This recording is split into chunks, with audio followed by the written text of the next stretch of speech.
ఎక్కడో నీళ్లల్లో ఉండేది మొసలి, భూమి మీద తిరిగేది ఏనుగు.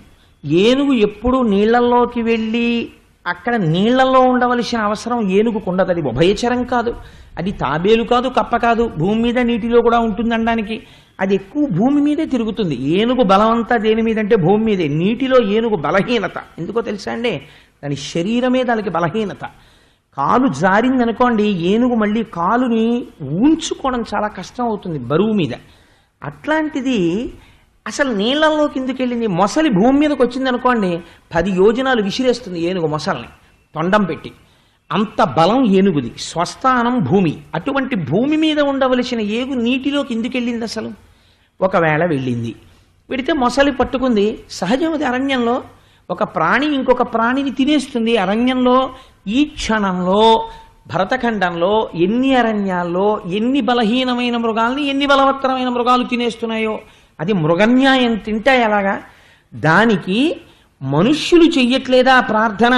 అలాంటిది మొసలి పట్టుకుంటే ఓ ఏనుగు పురుషోత్తముడు గురించి ప్రార్థన చేసిందా?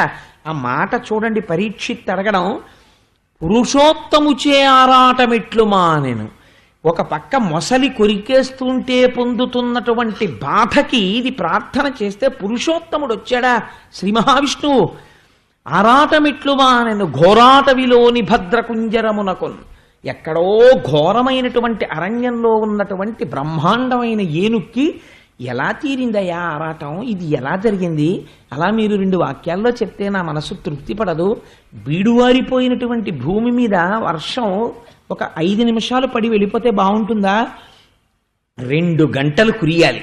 అలా నేను సేద తీరేటట్టుగా, నా మనస్సు పులకించిపోయేటట్టుగా నాకు అసలు ఆ గజేంద్ర మోక్షం చెప్పండి అన్నారు. అంటే అప్పుడు శుకబ్రహ్మ నవ్వి, చాలా గొప్ప ప్రశ్న వేశావోయ్ పరీక్షిత్, నీకు చాలా ఆర్తి ఉన్నది, చెప్తాను వినన్నారు. ఒకానొకప్పుడు క్షీరసాగరము ఉన్నది. ఆ క్షీరసాగరం అంటే పాలసముద్రం. పాలసముద్రంలో త్రికూటాచలం అనేటటువంటి పేరు కలిగినటువంటి ఒక పెద్ద పర్వతం. ఆ పర్వతానికి 3 శిఖరములు. ఒక శిఖరము బంగారముతో చేయబడింది, ఒక శిఖరము వెండితో చేయబడింది, ఒక శిఖరము ఇనుముతో చేయబడింది. ఈ 3 లోహములతో చేయబడినటువంటి శిఖరములు కలిగినటువంటి ఈ త్రికూటాచలమునందు ఎన్ని రకాల వృక్షాలో పెరుగుతుండేవి, ఎన్ని రకాల తీగలో పెరుగుతుండేవి, ఎన్ని రకాల పళ్ళో పండుతుండేవి, ఎన్ని పుష్పములో పరిమళిస్తూ ఉండేవి, ఎన్నో సరోవరములు ఉండేవి. ఆ సరోవరములలో అరవిరిసినటువంటి పద్మముల నుంచి బయటపడినటువంటి కింజిల్కములు, ఆ పుప్పొడి ఆ కేసరముల నుంచి రాలి నీటిలో కలిసేది. కలిస్తే మనం వెంకటేశ్వర స్వామి వారికి సుప్రభాతంలో చెప్తామే, ఏలా లవంగ ఘనసార సుగంధి తీర్థం దివ్యం వియచ్చరితి హేమ ఘటేషు పూర్ణం ధృత్వాద్యవైదిక శిఖామణయ ప్రహృష్ణా తిష్టంతి వెంకటపతే తవ సుప్రభాతం అంటాం. ఏలా లవంగ ఘనసార సుగంధి తీర్థం.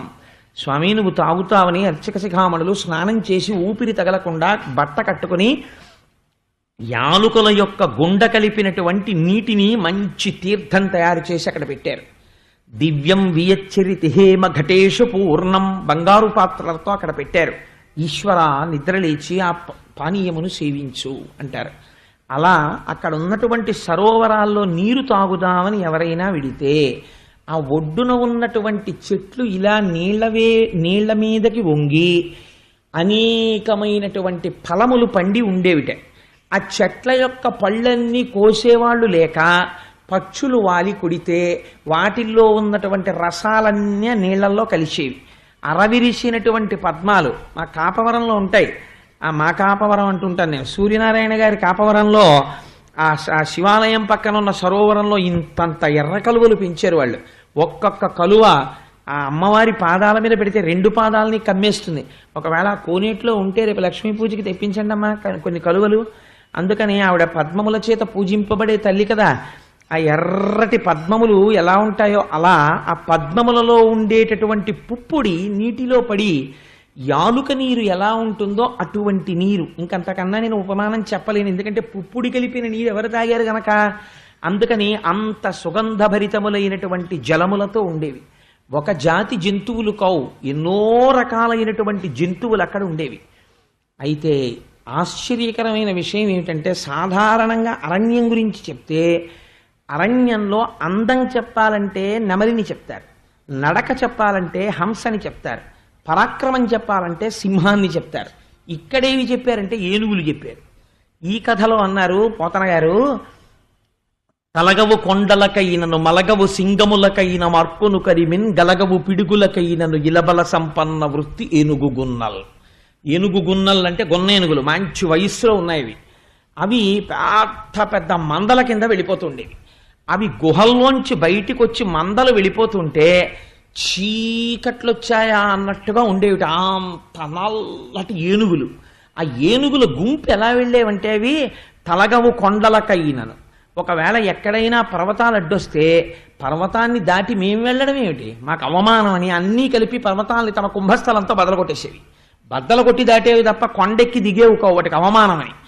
తలగవు కొండలకైనను మలగవు సింగములకైన మార్పును కడిమిన్. ఇదో విచిత్రం. అసలు కల్లోకి సింహం వస్తే ఏనుగు చచ్చిపోతుంది. అలాంటి ఏనుగులు ఎక్కడైనా సింహం గర్జిస్తే ఏనుగులు తరిమేవిటాయి. ఏమిటా గర్జన మేముండగా అని అలా ఘీంకరించేవి. మలగవు పిడుగులకైనను, ఆకాశంలోంచి పెద్ద ధ్వనితో పిడుగులు పడితే వీటికి కోపం వచ్చి ఆకాశం వైపుకి శిరస్సులు ఎత్తి తొండాలెత్తి ఘీంకరించేవిట. ఏమిటా చప్పుడో అని. అందుకని పోతన గారు వాటి దేహపరాక్రమాన్ని వర్ణిస్తారు. అందుకని తలగవు కొండలకైనను మలగవు సింగములకైన మార్కొను కడిమిన్ గలగవు పిడుగులకైనను ఇలబల సంపన్న వృత్తి ఏనుగు గున్నల్. ఏమిటి తల్లరికి కారణం? ఇలబల సంపన్న వృత్తి, భూమి మీద వాటికి ఉన్న బలం అటువంటిది అంటున్నారు. మీరు ఇక్కడే చాలా గమ్మత్తైనటువంటి విషయం ఒకటి పోతన గారు అన్నారు. పోతన గారిది స్వేచ్ఛానువాదం అండి. పోతన గారి గజేంద్ర మోక్షం వింటే దాని అనుభవం వేరు. నేను అందుకే ఇవాళ రామాలయంలోకి వెళ్ళి మరీ వచ్చా.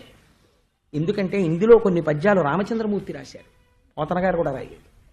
ఆ పద్యాలు వచ్చినప్పుడు మీకు అక్కడ ఉన్నటువంటి విశేషాన్ని వివరణ చేస్తాను.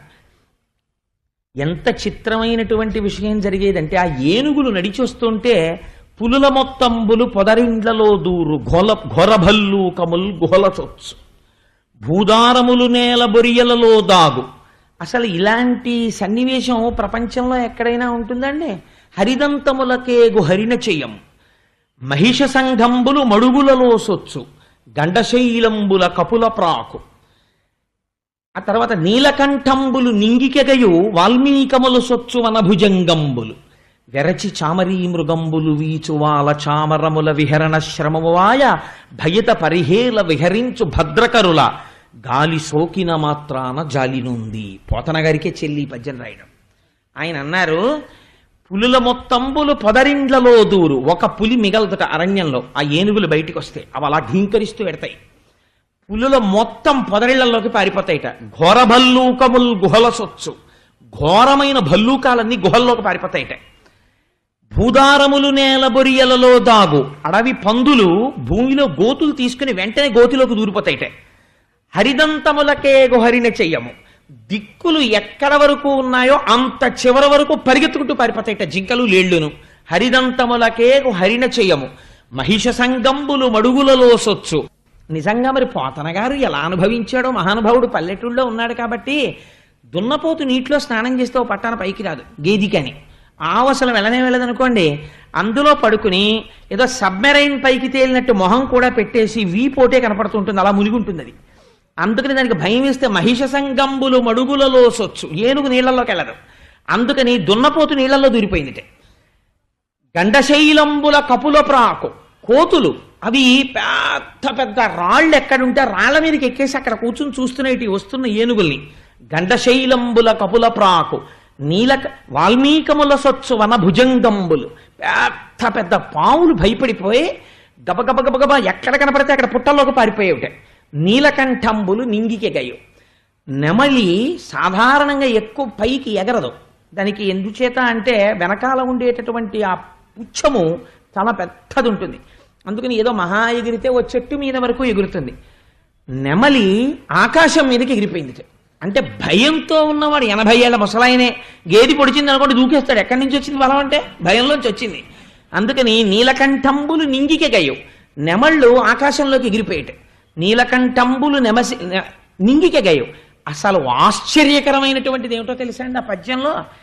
వెరచి చామరీ మృగంబులు వీచువాల చామరముల విహరణ శ్రమమువాయ భయద పరిహేల విహరించు భద్రకరుల గాలి సోకిన మాత్రాన జాలినుంది. మనం ఈశ్వరుడికి చామరం వీజయామి అని ఒక సేవ చేస్తాం. చామరం ఎందుకు వేస్తారు చెప్పండి? ఛత్రం ధారయామి, గొడుగు పడతారు. ఓ విషినికర్ర పెట్టి విసరచ్చు కదా స్వామివారికి, అలా విసర్రు. అసలు మీకు ఒక విచిత్రమైన విషయం చెప్పనండి. విషినికర్ర పెట్టి ఈశ్వరుడికి విసిరితే ఎలా విసురుతారో తెలుసా? పట్టుగుడ్డతో చేసినటువంటి విసినికర్ర చేసి సాంబ్రాణి పొగ మీద దాన్ని గమ్మత్తుగా అటు ఇటు పట్టి విసురుతారు. ఆ అందం చూడాలి సేవ చేసినప్పుడు. ఆ పొగ పట్టుగుడ్డ విసినికర్రకి పట్టుకుని ఇది విసురుతున్నప్పుడు ఆ సాంబ్రాణి ఆయన మీదకి ఎడుతుంది. అంత జాగ్రత్తగా వేస్తారు సాంబ్రాణి. ధూపం వేసినప్పుడు అంత అందంగా వేయాలి. ఒక్కసారి అలా ముక్కు దగ్గర చూపించి ఇలా తీసేయాలి. ఓహ్ గిరగిర గిరగిర తిప్పుతూ ఉంటారు దాన్ని. అందుకే అర్చన అన్నది ఒక కళ, ఈశ్వరుడిని అర్చించడం. చంద్రశేఖర పరమాచార్య స్వామి వారు పూజ చేస్తుంటే పసిపిల్లలు అలా ఉండిపోయేవారట. పరమాచార్య స్వామి అసుర సంధ్య వేళలో ఒకసారి పీఠార్చన చేస్తున్నారు. జనం కనుచూపు మేర కూర్చుని ఉన్నారు. ఇక్కడ ఆయన పీఠార్చన చేస్తుంటే ఎక్కడో అదేదో పెద్ద హోటల్ ఉంది అక్కడ, ఆ హోటల్ వరకు ఉన్నంత జనంలో ఒక తల్లి పక్కన కూర్చున్నటువంటి ఒక పిల్ల, అమ్మ శారదాదేవికి కట్టిన పట్టు చీర ఎంత బాగుందోనే, అమ్మ నాకు ఆ పట్టు చీర ఇప్పించవే, నాకు ఆ పట్టు చీర ఇప్పించవే అంటోంది. నోరు ముయ్యి అంటూ పూజ అయ్యే వరకు కూర్చోబెట్టుకుంది ఆవిడ. పూజ అయిపోయింది, వరుసగా వచ్చి తీర్థం తీసుకుని వెళ్ళిపోతున్నారు. ఇంత నోరు నొక్కి ఈ పిల్లని తీసుకుని వస్తోంది. తీరా దగ్గరికి వెళ్ళాక చీర కావాలంటుందేమో అని. చంద్రశేఖర పరమాచార్య స్వామి వారు ఆయన పూజ, ఆయన నిష్ఠ, ఆయన సన్యాసం అంటే ఎటువంటివో తెలుసా అండి? ఆ పిల్ల అక్కడ దాకా రాగానే ఆ పిల్ల నోరు విప్పలేదు, తల్లి నోరు విప్పలేదు. తీర్థం ఇస్తున్న పరమాచార్యుల వారు పాత్ర అక్కడ పెట్టేసి శారదాదేవి పాదాలకు నమస్కరించి ఆవిడికి కట్టిన పట్టుచీర విప్పి చుట్టి కళ్ళకద్దుకుని ఆ పిల్ల చేతుల్లో పడేశారు. అది చంద్రశేఖర పరమాచార్య స్వామి. ఆయన త్రికాలవేది, అన్నీ తెలుసు మహానుభావుడికి. ఈశ్వరుణ్ణి అందుకే నడిచే దేవుడిని పేరు పొందారు మహాపురుషుడు. సరే, అందుచేత చామరం వేస్తాం మనం ఈశ్వరుడికి. చామరం ఎందుకు వేస్తాం చెప్పండి? చాలామంది తెలియక చామరం ఇటు పట్టుకుంటారు. అలా పట్టుకోకూడదు చామరాన్ని ఎప్పుడు కూడా.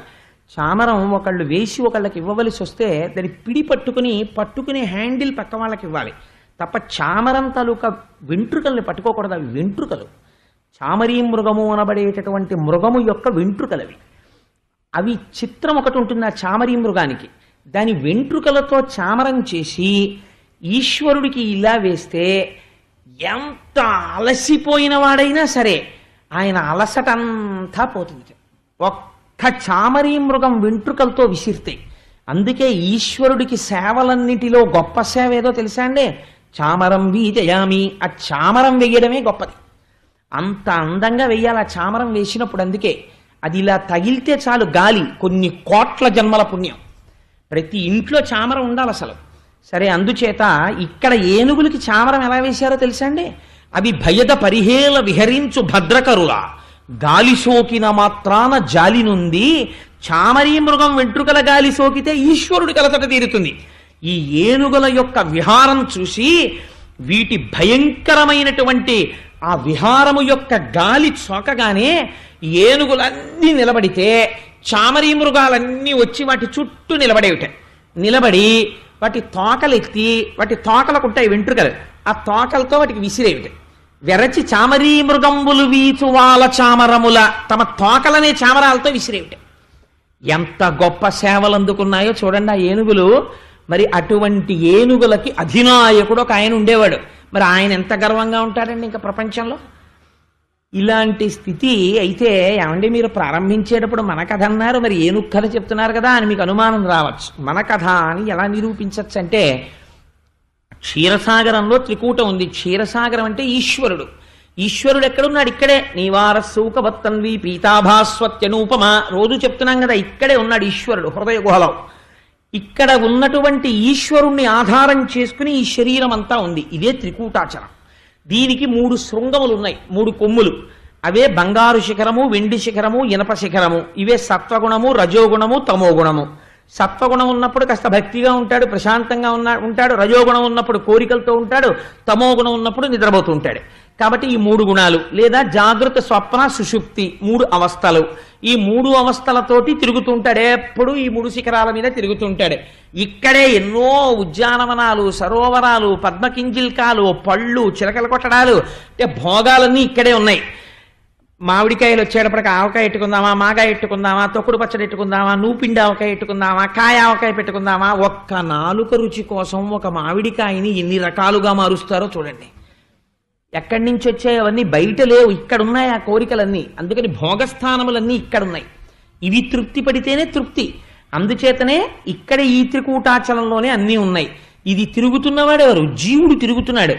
ఈశ్వరుని యొక్క భక్తితో లేకుండా కేవలము నా అంతటి వాణ్ణి నేనన్న స్థితితో తిరుగుతున్నాడు. ఇదే ఏనుగులు తిరగడం. ఇలా తిరుగుతున్నటువంటి ఏనుగులకి దాహం వేసింది అంటే ఇవి సంసారంలో ప్రవేశించాయి. ప్రతి మనిషికి ఒక వయస్సు వచ్చిన తరువాత ఈశ్వరానుగ్రహంగా కొన్ని లక్షణములు ఏర్పడతాయి. అవి ధర్మబద్ధం చేసుకుని ఆ కోరిక తీర్చుకోవడానికి సంసార ప్రవేశం చేస్తాడు గృహస్థాశ్రమంలోకి. అందుకని అది నీటి మడుగులో నీరు దాహం తీర్చుకోవడానికి వెళ్ళింది.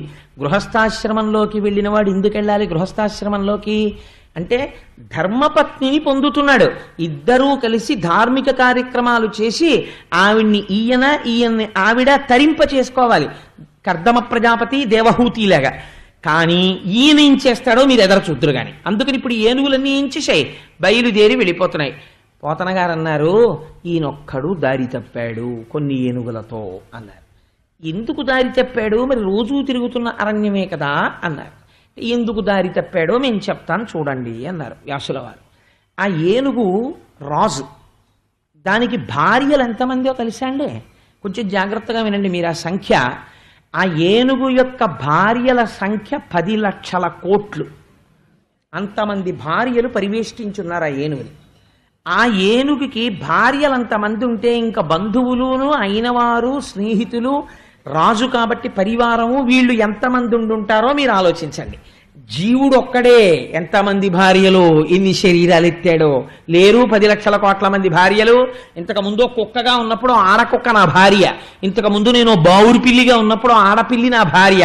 ఇక్కడ లేదు కాబట్టి ధైర్యంగా చెప్పేస్తున్నాను, ఈ జన్మలో మా ఆవిడ మా ఈశ్వర నా భార్య. అందుకని ఏమైంది, ఒక్కొక్క జన్మలో ఒక్కొక్కత భార్య. ఈశ్వరానుగ్రహం ఉంటే ఈ జన్మతో ఈ భార్యలు ఈ గొడవలు లేకుండా వదిలిపోతే అంతకన్నా అదృష్టం లేదు.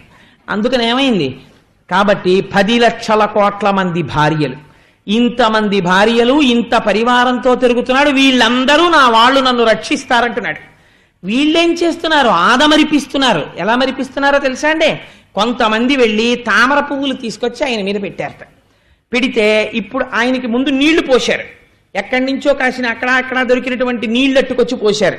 పోస్తే కానీ తాగడానికి కావలసినన్ని నీళ్లు కావవి.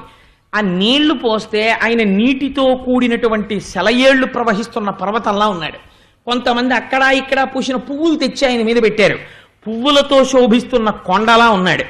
పువ్వులతో చేయడం ఏమిటని ఇంకొంచెం ముందుకెళ్లాలనుకున్న వాళ్ళు పద్మగంధమును, పుప్పుడిని తీసుకొచ్చి ఆయన మీద జల్లారు. ఇప్పుడు ధాతువులతో శోభిల్లుతున్న కొండలా ఉన్నాడు. ముచ్చుపు చిప్పలేరు ఆయన మీద జల్లారు కొంతమంది. ఇప్పుడు ఆయన్ని చూస్తే మంచి మరకత మాణిక్యాలతో శోభిస్తున్న పర్వతంలా ఉన్నాడు. కొంతమంది పెద్ద పెద్ద లతలు, తూండ్లు తీసుకొచ్చి ఆయన మీద వేశారు. నాగభూషణుడైనటువంటి పరమశివుడిలా ఉన్నాడు. ఇంతమంది ఇన్ని కానుకలు ఇచ్చి నీకన్నా మాకెవరున్నారంటుంటే పొంగిపోతున్నాడు. ఇదే దారి తప్పాడు. అంటే ఎందుకు వచ్చాడో సంసారంలోకి మర్చిపోయాడు. ఇప్పుడు ఏమైంది? తిరిగాడు, నీటి కోసం వెతికాడు. చిట్ట చివరికి ఒక సరోవరం కనపడి, అద్భుతమైనటువంటి సరోవరం. అదే సంసారం. దీన్ని ఒడ్డు నుండి నీరు త్రాగాలి అంటే ఎందుకు అందులో ప్రవేశించాడో గుర్తు పెట్టుకోవాలి. కానీ ఈయన ఏం చేస్తున్నాడు? సరోవరం కనపడగానే పొంగిపోయి, అబ్బా ఎంత బాగుందో ఈ సరోవరం అనుకున్నాడు. అంతకుముందు అందులోకి ఎవరూ ప్రవేశించినట్లు ఆధారాలు లేవు. దాని నిండా పద్మాలే, చుట్టూ చెట్లే. ఆ చెట్ల యొక్క నీడ ఆ నీటిలో కనపడుతోంది. అరవిరిసినటువంటి పళ్ళు, రొద చేస్తున్నటువంటి జంకారం చేస్తున్నటువంటి తుమ్మెదలు, అందులో రకరకాలైన చేపలు, ఎండ్రకాయలు, మొసళ్ళు ఇలాంటివన్నీ ఉన్నాయి. అంత నీటిని చూడగానే పొంగిపోయింది ఆ ఏనుగు. తన భార్యలందరితో కలిసి ఆ నీళ్లల్లో దిగాడు. నీరు తాగేవాడు నీళ్లల్లో దిగాలా, నీటి ఒడ్డు నుండి తాగాలా? నాకు దాహం వేసింది అనుకోండి, బిందెలో దూకేయకూడదు, నేను బిందెలో నీళ్లు తాగాలి. దూకినా పట్టదనుకోండి, గొడవలేదు. కానీ ఓవర్ హెడ్ వాటర్ ట్యాంక్లో దూకేయకూడదు కదా, అందుకని ఆ నీరు తాగాలంతే. కానీ ఈయనేం చేస్తున్నాడు, సరోవరంలోకి దూకాడు. ఈయన దూకితే వెనకాల వాళ్ళు దూకేశారు, ప్రభువు దూకేశాడు, మనకే వాళ్ళు దూకేశారు. చుట్టూ భార్యలు నిలబడ్డారు. ఇప్పుడు ఈయనకో కోరిక పుట్టింది, నేను ఎంత మొనగాన్నో నా భార్యలందరికీ చూపించాలి.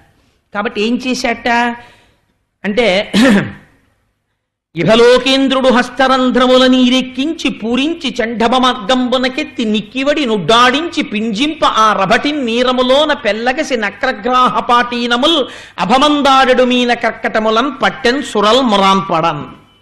పోతన గారికే చెల్లిందండి ఆ అనువాదం. గట్టిగా పాదములను ఊంచుకుని నిలబడినటువంటి వాడై తాగడానికి వెళ్ళిన వాడు నీళ్లు తాగడం మానేశాడు. ఇహలోకేంద్రుడు హస్తరంధ్రముల నీరెక్కించి పూరించి తొండం నిండా నీళ్లు లాగాడు.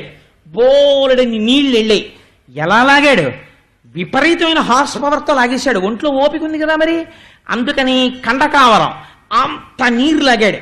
లాగితే ఆ నీటి వేగంతో పాటుగా చేపలు వెళ్ళిపోయాయి లోపలికి, మొసళ్ళు వెళ్ళిపోయాయి, ఎండ్రకాయలు వెళ్ళిపోయాయి. ఆ తొండంలోకి వెళ్ళిపోయిన తర్వాత ఇప్పుడేం చూశాడు, ఒక్కసారి భార్యల వంక చూశాడు. ఆ నీరంతా తొండంలో నిలబెట్టాడు. నిలబెట్టి, చూశారా ఎంత నీరు లాగేశానో అన్నాడు. అంత నీరు బుస్సని లోపలికి వెళ్ళిపోగానే వాళ్ళు తెల్లబోయి, ఆహా మా ఆయన శక్తిని చూస్తున్నారు. ఇప్పుడు ఊంచుకుని ఆ తొండాన్నిలా పైకెత్తాడు. పైకెత్తి లైవ్ టెలికాస్ట్ ఇస్తారండి పోతన గారు. ఇభలేకేంద్రుడు హస్తరంధ్రముల నీరెక్కించి పూరించి చండమ మార్గంబునకెత్తి నిక్కివడి నుడ్డాడించి పింజింప, ఇలా పెట్టి బాగా బలం ఊంచుకుని ఇప్పుడు మళ్ళీ ఆ తొండాన్ని పైకెత్తి హుస్ అని ఆకాశం మీదకి ఇసిరాడు నీళ్లు. ఇలా పెట్టి పైకి చిమ్మితే లోపల ఉన్నటువంటి గాలి శక్తితోటి ఎంత ఆశ్చర్యం జరిగిందో తెలుసా అండి. ఈ తొండంలో ఉండిపోయినటువంటి చేపలన్నీ వెళ్ళిపోయి మీనరాశిలో పడిపోయి, ఇందులో ఉన్న ఎండ్రకాయలన్నీ వెళ్ళిపోయి కర్కాటక రాశిలో పడిపోయి, ఇందులో ఉన్న మొసళ్ళన్నీ వెళ్ళిపోయి మకర రాశిలో పడిపోయి 3 రాశుల్లో పడేటట్టు కొట్టాడు.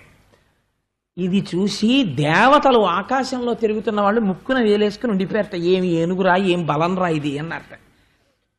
ఇభలోకేంద్రుడు హస్తరంధ్రముల నీరెక్కించి పూరించి చండభ మార్గంబునకెత్తి నిక్కివడి నుడ్డాడించి పింజింప ఆరభటి నీరములోన పెల్లగసి నక్రగ్రాహపాటీనముల్ లభమందాడెడు మీన కర్కటములన్ పట్టెన్ సురల్ మ్రాన్పడన్.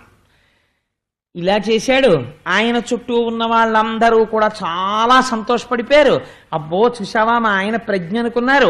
ఆయన దిగిపోయాడు, ఆయనతో పాటు భార్యలు దిగిపోయారు, బిడ్డలు దిగిపోయారు, బంధువులు దిగిపోయారు, స్నేహితులు దిగిపోయారు, పరివారం దిగిపోయారు, అందరూ దిగిపోయారు. నీళ్లు తాగేస్తున్నారు, నీళ్లు చిమ్మేస్తున్నారు, తొండంతో కొట్టేస్తున్నారు, కాళ్లతో తొక్కేస్తున్నారు, పువ్వులు పీకేస్తున్నారు. కనబడినటువంటి చిన్న చిన్న మొసళ్ళని వాటిని తొక్కి చంపేస్తుంటే పావు గంట అయ్యేటప్పటికి చచ్చిపోయిన చేపలు తాబేళ్లు అన్ని తిరగబడిపోయి ఆ నీటి మీద తేలిపోయి పద్మములు తెగిపోయి గట్లు తిరగదోయబడి కొమ్మలు విరిగిపోయి నీరు బురదైపోయి అంతా కూడా కల్మషమైపోయింది. ఒకదాని మీద ఒకళ్ళు నీళ్లు జల్లేసుకుంటూ మళ్ళీ ఒడ్డుకొచ్చి మట్టి పోసేసుకుంటూ మళ్ళీ నీళ్లలోకి వెళ్ళి మళ్ళీ నీళ్లు పోసేసుకుంటూ ఏనుగులు స్నానం చేస్తుంటే చూడడం ఎంత అందంగా ఉంటుందో. నిజంగా మా చిన్నతనంలో మా ఊరు సర్కస్ వచ్చినప్పుడు ఏటికి ఏనుగుల్ని తీసుకొచ్చేవారు స్నానానికి. ఏటికి స్నానానికి వచ్చిన ఏనుగుల్ని చూడడానికి ఒక పీరియడ్ క్యాన్సిల్ చేసి పంపించేవారు మా స్కూల్లో. అంత గొప్ప స్కూల్ మాది. అంటే నేను ఆ మాట ఎందుకంటున్నానో తెలుసా అండి, అలా అనుభవింపచేశారు ప్రకృతిని. చూడండి రా, వెళ్ళి చూసి అనుభవించండి, మీకు తెలుస్తుంది దాని గొప్పతనం అని.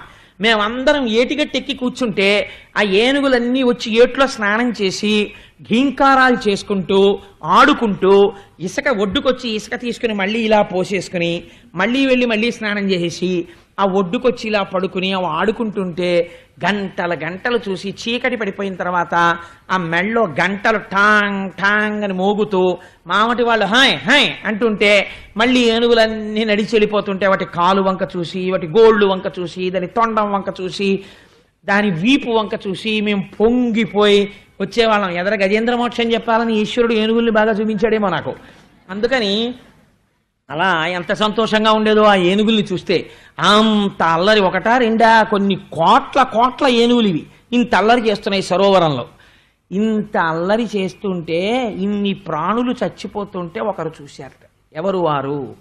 సరసిలో నుండి పొడగని సంభ్రమించి ఉదరి కుప్పించి లంఘించి హుంకరించి భాను కబళించి పట్టు స్వర్భానుపగిది ఒక్క మకరేంద్రుడి భరాజు నుడిసిపట్టే.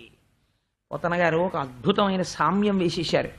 గ్రహణంలో సూర్యుణ్ణి పట్టినట్టు, అంటే గ్రహణం వదిలిపెడుతుంది, అలా ఆ నీటిలో ఉన్నటువంటి ఒక పెద్ద మొసలి చూసింది. ఈ ఏనుగు చాలా అల్లరి చేస్తోంది. ఇంత అల్లరికి ప్రధాన కారణము ఈ నాయక ఏనుగే, దీన్ని పట్టుకోవాలని అనుకుని గుబ్బ గుబ్బ గుబ్బలాడించింది. ఒక్కసారి తల పైకెత్తింది, చూసింది, అక్కడుంది ఏనుగు. ఆ ఏనుగు కాలు పట్టుకోవాలి. మొసలి రావడం అంటే చాలా గమ్మత్తుగా ఉంటుంది. అన్ని ప్రాణుల్లో రాదు మొసలు వచ్చేటప్పుడు. 5 రూపాయల గోళీకాయలని మా చిన్నతనంలో ఉండేవి, ఇంతంత గోళీకాయలు. అలా కళ్ళొక్కటే ఇలా రెప్పలు తీసి నీటి మీద పెడుతుంది. పెట్టి మిగిలిన శరీరం అంతా నీటిలో పెట్టి మొప్పలో ఏవో ఇలా ఆడించదు, నిశ్శబ్దంగా నీటి మీద ఇలా వచ్చేస్తుంది తేలుతూ. వచ్చి అంత దూరంలో ప్రాణి ఉందనగా తను నీటిలో మునిగిపోతుంది. మునిగిపోయి నీటి అడుగు నుంచి వస్తుంది. నీటి అడుగు నుంచి వచ్చి ప్రాణి యొక్క కాలు పట్టుకుంటుంది. అది ఇంకేది పట్టుకోదు, కంఠం పట్టుకోదు, కాలు పట్టుకుంటుంది. ముందు శంకర భగవత్పాదులంతటి వారిని పట్టుకుంది మొసలి కాలు.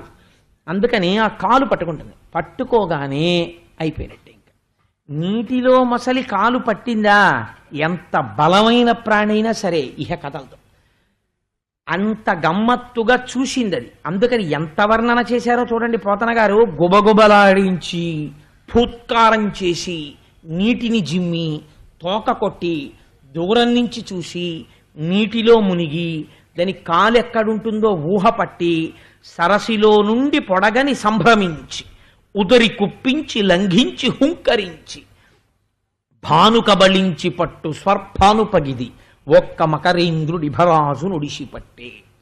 నీటి అడుగు నుంచి వచ్చి ఈ ప్రభువు అయినటువంటి ఏనుగు యొక్క కాల్ని పట్టేసుకోగానే ఈ ఏనుగులన్నీ కూడా అప్పటి వరకు తుండంబుల పూరించుచు గండంబుల చల్లు కొనుచు గలగలరవముల్ మెండుకొన వలద కడుపుల నిండన్వే దండ కోటి నీటింత్రాగెన్. ఈ పట్టుకోవడానికి ముందు క్షణం వరకు దృశ్యం ఎలా ఉందో మీరు బాగా లోపల ధారణ చెయ్యాలి. తుండంబుల పూరించుచు ఒక్కొక్క ఏనుగు తొండంతో నీళ్లు నాగుతోంది. తొండంబుల పూరించుచు గండంబుల చల్లు కొనుచు గలగలరవముల్. ఆ పెద్ద చప్పుడు, నవ్వులు, అల్లరి, కేరింతలు, ఒకళ్ళ మీద ఒకళ్ళు నీళ్లు చల్లుకుంటూ వలద కడుపుల నిండన్వే దండ కోటి నీటింత్రాగెన్. పెద్ద పెద్ద బాణలంత కడుపుల్లోకి నీళ్లు తాగేసిన తర్వాత ఏం చేసి ఉండాలి? ఇవి దాహం తీరిపోయింది కాబట్టి గట్టెక్కేయాలి. కానీ ఇవేం చేశాయి? దాహం తాగాక సరస్సు పాడి చేస్తున్నాయి. ఎందుకు సంసారంలోకి వెళ్ళాడో మర్చిపోయాడు. స్నాతకంలో గురువు ఏం చెప్పాడో మర్చిపోయాడు. మరిచిపోయి సంసారాన్ని భోగస్థానంగా మార్చాడు, పాడు చేస్తున్నాడు. ఇప్పుడు నీటి అడుగు నుంచి వచ్చింది. ఎవరొచ్చారు? మొసలి వచ్చింది. వచ్చి పట్టుకుంది. నీటి అడుగు నుంచి మొసలి వచ్చి పట్టుకోవడం అంటే ఏమిటో తెలుసా అండి? సంసారము ఇంద్రియములు పట్టుకోవడం ఒక లక్షణం. కాలము అనబడేటటువంటిది నడిచి వెళ్ళిపోతుంటుంది. కాలాంతర్గతముగా కాలములో మృత్యు వచ్చేస్తుంది, తెలియదు. కాలములో తాను ఇంకా కోరికలు కోరుతూనే ఉంటాడు. కాలము అడుగు నుంచి మృత్యు వస్తుంది. మృత్యు వచ్చి దేన్ని పడుతుంది? కాళ్ళని పడుతుంది. గమ్మత్తు ఏమిటో తెలుసా అండి?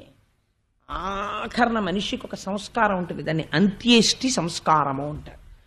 ఆ సంస్కారం జరిగినప్పుడు కాళ్ళు పాదాలు రెండు దగ్గర చేర్చి 2 బొటన వేళ్ళని కట్టేస్తారు ఒక మంత్రంతో. అంటే ఇంతకాలం పనికి మాలిన తిరుగుళ్ళన్నీ ఈ కాళ్లతోనే తిరిగాడు, ఇక ఈ కాలు తిరగదు కాబట్టి దీన్ని కట్టేశాం. ఇంకిప్పుడు ఇవి తిరగవు కనుక దీన్ని మోసేయవచ్చు అని అనుజ్ఞనిస్తారు. అప్పుడు పంచభూతాల్లో కలపడానికి కొత్త కర్రల మీద పెట్టి తీసుకెళ్ళిపోతారు. కాబట్టి మృత్యువు దేనిని పట్టినది? కాలును పట్టినది. ఇక కదలడం.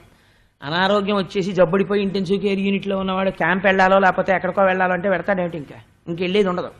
అందుకని వచ్చి పట్టింది. పడితే అంత తెలివి తక్కువ వాళ్ళం ఏంటండి మనం? వచ్చి మృత్యువో రోగమో పట్టేసింది అనుకోండి, పట్టుకుంటే అయ్యో వచ్చేసిందండి అని చెప్పి అలా కూర్చుంటాం ఏంటి, స్పెషలిస్ట్ దగ్గరికి వెడతాం, సూపర్ స్పెషాలిటీస్ దగ్గరికి వెడతాం. అందుకని పోతన గారు ఎంత గొప్ప వర్ణన చేశారో చూడండి. కరి దిగుచు మకరి సరసికి కరిదరికి ని మకరి దిగుచు గర్రకరి బెర్రయన్ కరికి మకరి మకరికి కరి భరమనుచును అటల కొటల భటులరుదు పడేన్. ఏనుగు యొక్క పట్టు విడిపించుకుందామని, మొసలి పట్టు విడిపించుకుందామని ఏనుగు చూస్తోంది. ఏనుగుకున్న కోరిక ఒక్కటే, ఇప్పుడు మిగిలిన కోరికలు పక్కన పెట్టేయండి, ఈ మొసలి పట్టు తప్పించుకుని గట్టెక్కేద్దాం అని ఏనుగు చూస్తోంది. ఎలాగైనా ఏనుగు గట్టెక్కకుండా నీళ్లలోకి రాగేద్దాం మొసలి చూస్తోంది. వీడిని మరణానికి తోసేద్దాం రోగం చూస్తుంటుంది. ఎలాగో అలా హాస్పిటల్ నుంచి బయటపడిపోదాం మనిషి చూస్తుంటాడు. అందుకని కరి దిగుచో మకరి సరసికి గరిదరికి ని మకరి దిగుచో కరకరి బెరయం కరికి మకరి మకరికి కరి భరమనుచును అతల కుటల భటులు అరుదుపడేన్. ఈ యుద్ధంలో ఎవరెవరికి తోడురారు, ఎవరి రోగంతో వాడే పోరాడాలంతే. ఎంతమంది ఉన్నా నాన్నగారండి ఇంకో మంది చేసుకోండి, ఇంకో మంది చేసుకోండి, ఇంకో డాక్టర్ దగ్గరికి వెళ్ళండి అంటాడు. కానీ రోగాన్ని ఎవడు పంచుకుంటాడండి? రోగంతో యుద్ధం ఇంకెవడు చేయడు, తనే చేసుకోవాలంతే యుద్ధం. అందుకని ఏం చేస్తోంది, ఇంతమంది మరి ఏం చేస్తున్నారు వీళ్ళందరూ? ఇంతమంది ఉన్నారు కదా, 10 లక్షల కోట్ల మంది భార్యలన్నావు కదా నువ్వు ఇందాక, వీళ్ళందరూ తొక్కేయకూడదా మొసల్ని? ఇంతమంది పరివారం ఉన్నారు కదా అంటే పోతన గారు అన్నారు, అలా నువ్వు అనుకుంటున్నావేమో, నేను నిజం చెప్తాను విను ఏం చేస్తున్నారో. మకరి తోడపోరు మతంగ విభుని ఒక్కరినిడించిపోవ కాళ్ళు రాక కోరి చూచుచుండే కుంజరీయూథంబు మగలు తగులు కారె మగువలకును.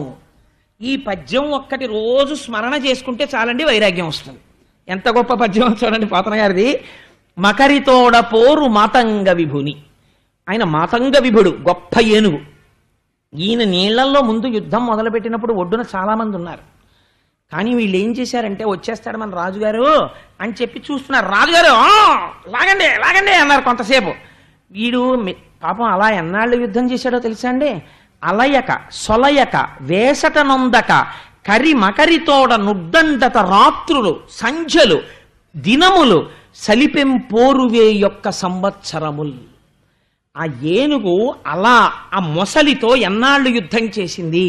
1000 ఏళ్ళు యుద్ధం చేసింది. మీరు చూడండి, ఈశ్వరుడికి నామాలు చెప్పవలసి వస్తే విష్ణు సహస్రనామం, శివ సహస్రనామం, లలిత సహస్రనామం. ఏమండి ఏ దేవతకి 1000 పేర్ల కన్నా ఒకటి ఉండదా? అందరికీ 1000 దగ్గరికి వచ్చేప్పటికి అయిపోతాయి ఆ పేర్లు. ఎందుకు అలా అందరికీ సహస్రమే ఉంటాయి? ఏమిటి అసలు అంటే, సంస్కృతంలో సహస్రం అంటే ఏమిటో తెలుసా అండి? ఒరే ఈ పూలు ఇంకా గుచ్చలేం మేము. సహస్రము అంటే అనంతము, అన్నీ ఆయన పేర్లే, కానీ నీకు కొన్ని పేర్లు చెప్పామంతే అని చెప్పడం సహస్రం అని చెప్పడం. అందుకే ఏదైనా సహస్రమే చెప్తారు. శతసహస్రాలు, దశ సహస్రాలు, ఏకాదశ సహస్రాలు ఇంకొండవు, సహస్రం చెప్పి ఊరుకుంటారు. కాబట్టి ఏనుగు ఎన్నాళ్ళు యుద్ధం చేసింది? 1000 ఏళ్ళు యుద్ధం చేసింది. అంటే అనంతంగా చేస్తోంది. ఎన్ని జన్మల్లో చేస్తున్నావో నువ్వు మృత్యుతో యుద్ధం?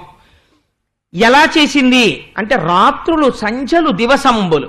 రాత్రి చేసింది, సంధ్యాకాలంలో చేసింది, పగలు చేసింది. పడున్నవాడు హాస్పిటల్లో చెయ్యొద్దండి యుద్ధం, అదే పని ఇంకేముంది? వాళ్ళు వీళ్ళు ఎవరో వాళ్ళు గెలవాలి, గెలిచే వరకు అలా జరుగుతూనే ఉంటుంది యుద్ధం. అందుకని రాత్రులు దివసంబులు సంధ్యలు మకరితోడ కరి సలిపెం పోరు 1000 సంవత్సరముల్. 1000 ఏళ్ళు యుద్ధం చేస్తే లాగండి అప్పుడు చేయండి మీకేం పర్వాలేదు అన్నారు చాలా మంది ఒడ్డు నుంచుని. పాపం ఏనుగుకి ఇప్పుడు బలం ఏమిటి? తొండం పెట్టి కొడుతోంది ఆ మొసల్ని. కొడితే మొసలు ఏం చేసిందో తెలుసా అండి? చాలా గమ్మత్తుగా అది కొడుతుంటే నీటి మించి తొండం వెళ్ళి దాని మీద దెబ్బ తగిలితే దాని ప్రాణం పోయినట్టు అయిపోయేది మొసలికి. ఒక్కొక్క డాక్టర్ రాసిన డోసేస్కి రోగానికి కళ్ళు అలా తిరుగుతాయి. కానీ అదేం చేసేదంటే, మళ్ళీ ఊపిరి పీల్చుకుని మళ్ళీ రోగం రెసిస్టెన్స్ బిల్డప్ చేసుకుని ఎలా కొట్టాలి వీడిని అని ఆలోచించింది. అది ఆలోచించి వీడి తొండం దెబ్బ తగలకూడదంటే వీడిని మనం ఒకలా చెయ్యాలి ఏనుగుని అనుకుంది. కాలు వదిలిపెట్టినట్టు వదిలిపెట్టింది. అమ్మయ్యా వదిలేసింది అనుకున్నాడు. అనుకోగానే వెనక 2 కాళ్ళ మధ్యలోంచి 4 కాళ్ళ మధ్యలోకి వచ్చింది. వచ్చి ఎగిరి పైకి లేచి దాని కడుపు అంతా కొరికేసింది. అంటే మందులు వేసుకోగా వేసుకోగా వేసుకోగా అన్నహితవు పోతుంది. అలా రసం తాగలేడు, బ్లడ్ తినలేడు, అన్నం తినలేడు. కాబట్టి ఏం చెప్తానంటే బాబా, మందులు వేసుకుని వీక్నెస్ వచ్చేస్తోంది, అన్నం అంటే రెపల్సివ్ యాటిట్యూడ్ వచ్చేసిందండి, నీరసం. మందులు వేసుకోవాలని డాక్టర్లు అంటారు. ఇక్కడ తిందామంటే వంట పట్టదు, ఏమీ తినబుద్ధి లేదు. ఎంత మంచి పదార్థమైనా తినబుద్ధి అయ్యదు. ఆయన అలా అంటారు కానండి, తినదు తినదు తినదు అంటారు కానీ నాకు తినాలని ఉండదా, ఇంతకుముందు తినలేదా, ఇప్పుడు తినలేకపోతున్నాను నా కర్మ అంటుంది పాపం ఆవిడ. ఎందుకంటుంది అంటే లోపల ఉన్నటువంటి వ్యగ్రత అటువంటిది. కాబట్టి ఏమవుతుంది, అది కడుపు కొరుకుతోంది, తోక కొరుకుతోంది, ఎగిరి వీపు కొరుకుతోంది, శిథిలం చేసేస్తోంది, అంటే శరీరాన్ని అంతటినీ సంధులు విరగ్గొట్టేస్తోంది. మళ్ళీ వచ్చి ఎప్పుడైనా అలాగే పోని నీరసంతో పోన్లే కొరికితే కొరికింది ఎలాగో అలా ఒడ్డెక్కేద్దామని మెల్లిగా కాలు తీసి 2 అడుగులు వేసేటప్పటికి మళ్ళీ వచ్చి పట్టుకునేది కాలు. ఎలా పట్టుకునేదో తెలుసా అండి, ఇంకా కాలు తీయడానికి వీల్లేదు, ఇంటికి వచ్చినట్టు వస్తాడు. నేను మొన్నటి వరకు ఒక కేసు చూశాను విశాఖపట్నంలో. ఆ సూర్యకళామందిరంలో ఉపన్యాసాలు చెప్తున్నప్పుడు ఏ రోజుకి ఆ రోజే ఉపన్యాసం అయిపోతుందేమో అనుకునేవాడిని. రోజు పూజలో అమ్మవారికి నమస్కారం పెట్టేవాడిని, అమ్మ మాట ఇచ్చాను ఈ ఉపన్యాసాలు అయిపోయే వరకు ఆవిడకి ఆయుర్దాయం పోయమ్మా అని. అలాగే మహాతల్లి బతికింది ఆవిడ. హాస్పిటల్కి తీసుకెళ్ళిపోండి బాబాయ్, మేము ఉంచుకోం బాబాయ్, ఎందుకు తీసుకెళ్ళిపోండి, ఇంటికి తీసుకురాను, మళ్ళీ ఊపిరి వచ్చేస్తుండను, మళ్ళీ 2 రోజులు మళ్ళీ వెళ్ళిపోతుండను, ఇంత ప్రస్థానం. సరే మహాతల్లి ఊపిరి వదిలేసింది అనుకోండి, కట్టకడక ఆవిడ నాకు ఏ ఉపన్యాసాలు ఏ పనులు లేనప్పుడు వదిలేది, అది అదృష్టం. అందుని వెళ్ళిపోక తప్పదు, కానీ అప్పుడు కూడా ఒకరికి అపకారం చేయకుండా వెళ్ళడం గొప్పతనం.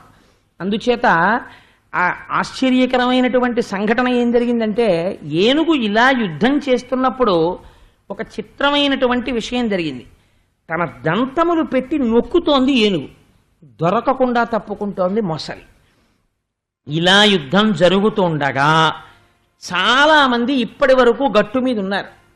వీళ్ళందరూ అన్ని పనులు మానేశారు, గట్టు మీద కొన్నాళ్ళు నించున్నారు. వీళ్ళందరూ ఏమన్నారో తెలుసా అండి, ఒక్కొక్కడు మళ్ళీ నేను ఒక 2-3 రోజుల్లో కనిపిస్తానండి అని. అంతగా ఏమైనా అవసరం ఉంటే ఫోన్ చేయండి సుమా, మీరేం మొహమాట పడద్దు, రాత్రి పగలో ఏమైనా అనుకుంటారేమోనని, మీకు ఏ అవసరం ఉన్నా సరే తప్పకుండా ఫోన్ చేయండి, వెంటనే వచ్చేస్తానంటాడు. అంటే ముందు ఇక్కడి నుంచి వెళ్ళిపోవడానికి.